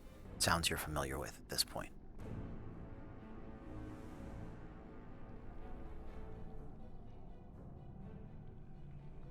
Darling supplicant, beg for gifts. That's it. Outside of my normal domain. And yet, I find myself drawn to your dedication.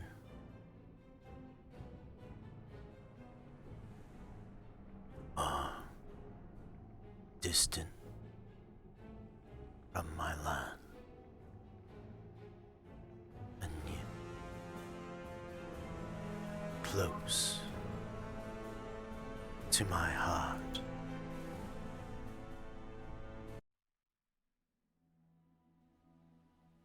It's within my power to restore.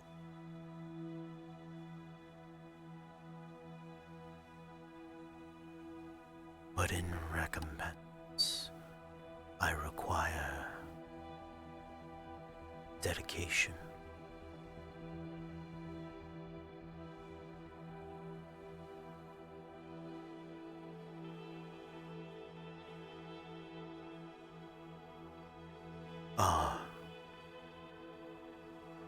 Clearly.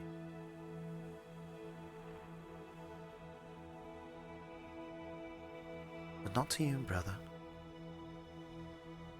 Mighty fool. Now this one's wild. Look at the hair. dances amid the wood. She knows revelry, fate, masters. She's more. I speak. Yeah, I do, as I always have, and as I always will. You know this to be true. Deal do you offer? A similar one, to be sure. Paid in faith. Paid in dedication. But one that's far more enjoyable, standing before a hot forge, hammering for a lifetime, eternity. So then, wildling. So then, mortal, dying fae.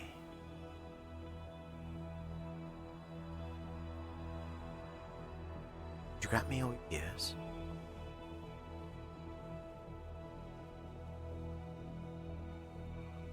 I will. I look forward to it. Now then, let's see.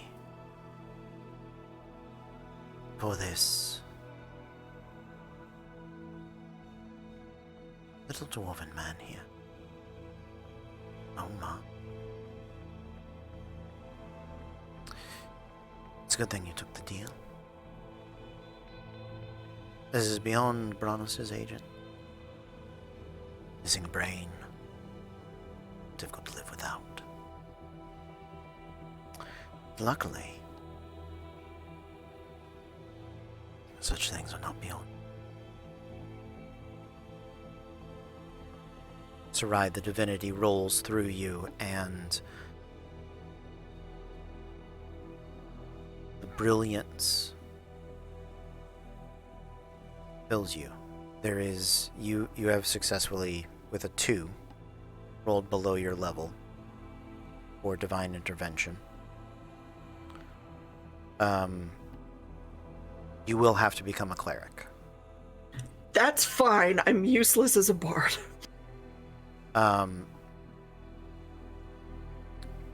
We will choose your deity. I have a different one besides Bronos in mind for you. Who did I butt dial with my? The deity of revelry and fates. Sure. From Theros. So, well. Is there a way with them that I can get both of them?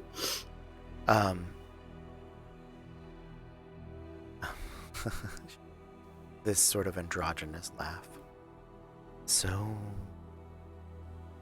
greedy, so early. I love it. It tickles me. No, but I think you look again. Fate already has a little bit of a plan.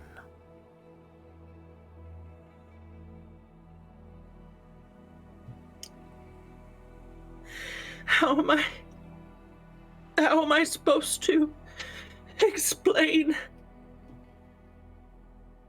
How can I ever look treasure in the eye if I bring the one back and not him?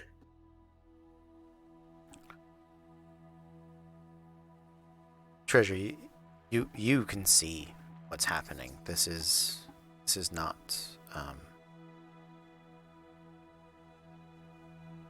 this is not a vision purely for Sarai.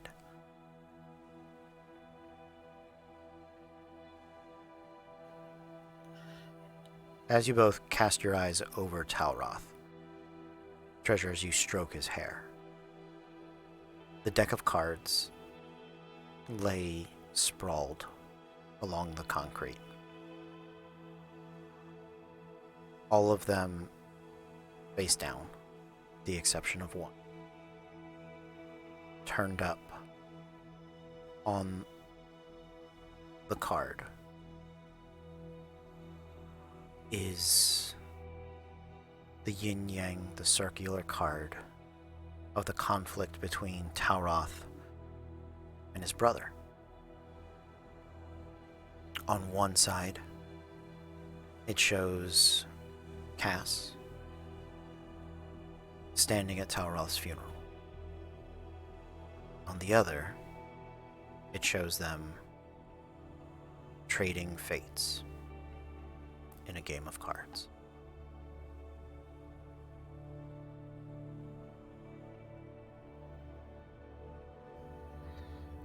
She picks up the card.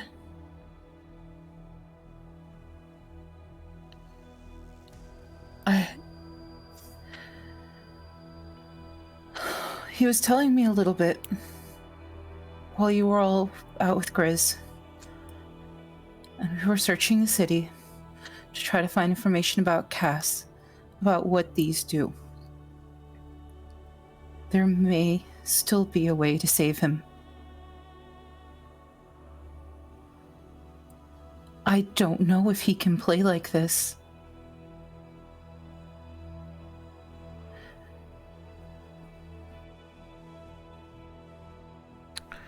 The cards seem to think he can.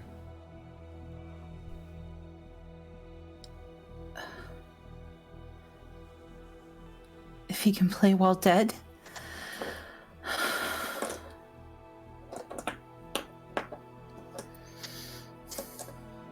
If anyone could do it, it's Tauroth fucking Oakenblade.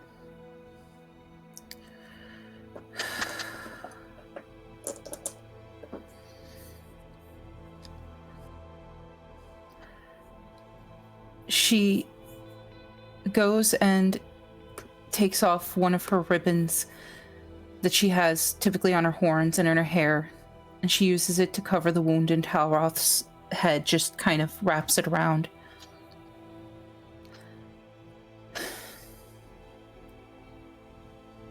I know you're still here, because the cards are telling me that. And you've told me these are more than just poker cards. If I have to be your hands, I'll be your hands. But you're gonna play. And you're gonna win.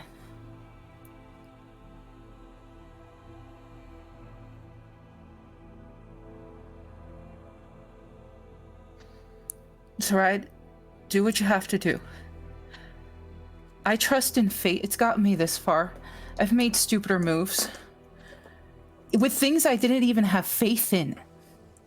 That I barely believed. But I believe in Talroth a whole awful lot. And if there's somebody that's going to come back from the dead based on pure luck, it's him.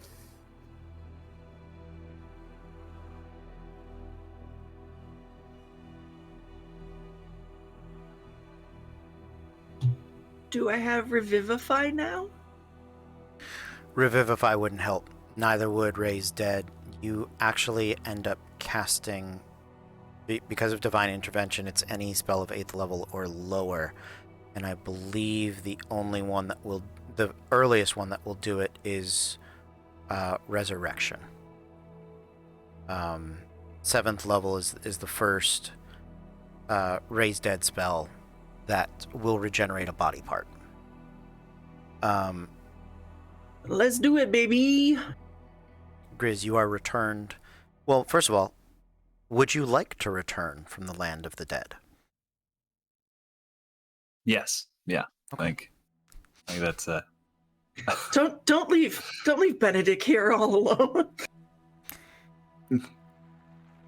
well, just to ask a clarifying question, Please. is Grizz as a spirit having moved on, like still able to look down and kind of see what's happening? Like, is he still somewhat connected to this? Absolutely, yeah. It hasn't been. The longer it is, the longer the more difficult, the more tenuous the strain is, right? Hence why longer and bigger spells are required. Revivify within a minute, Raise Dead within 10 days, right? You're not exactly watching, but you are aware of what's happening. You do have some understanding of what these friends, these fast friends that you've only known for a day or so, are going through. And you understand it now from a very different point of view. You were once where they're standing. Quite literally. The wounds in the skull. And it is your brethren, your scouting friends, that are there to greet you. And when the Divine Bridge steps out from beneath your feet,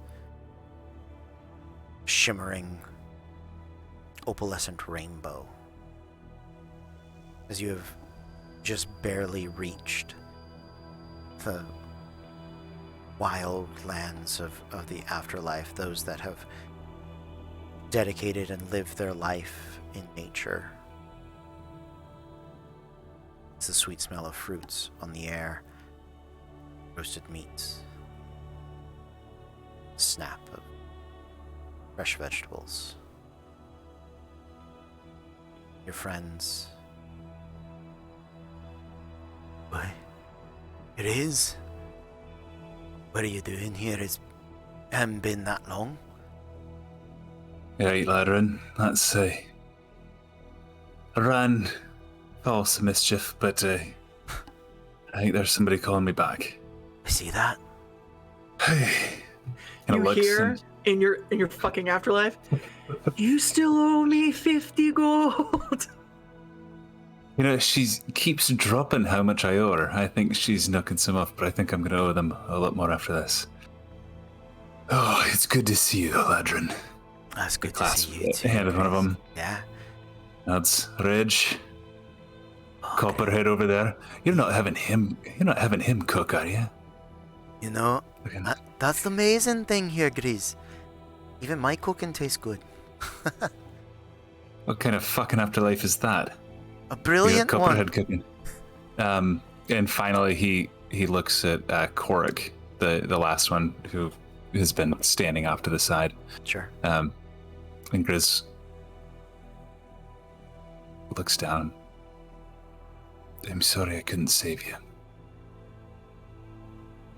And I'm sorry that I can't stay. It's not time yet. And Grizz grabs him by the beard and kisses him. I'll see you again soon. And just kind of turns and not really able to, like, any more words. Sure. Walks back across the bridge. As you turn, there is a face cupping your cheek, and as you turn, you feel the fingers and palm stroke along your chin and through the beard, and it is as it tugs on that very last hair down the braid, right at the end.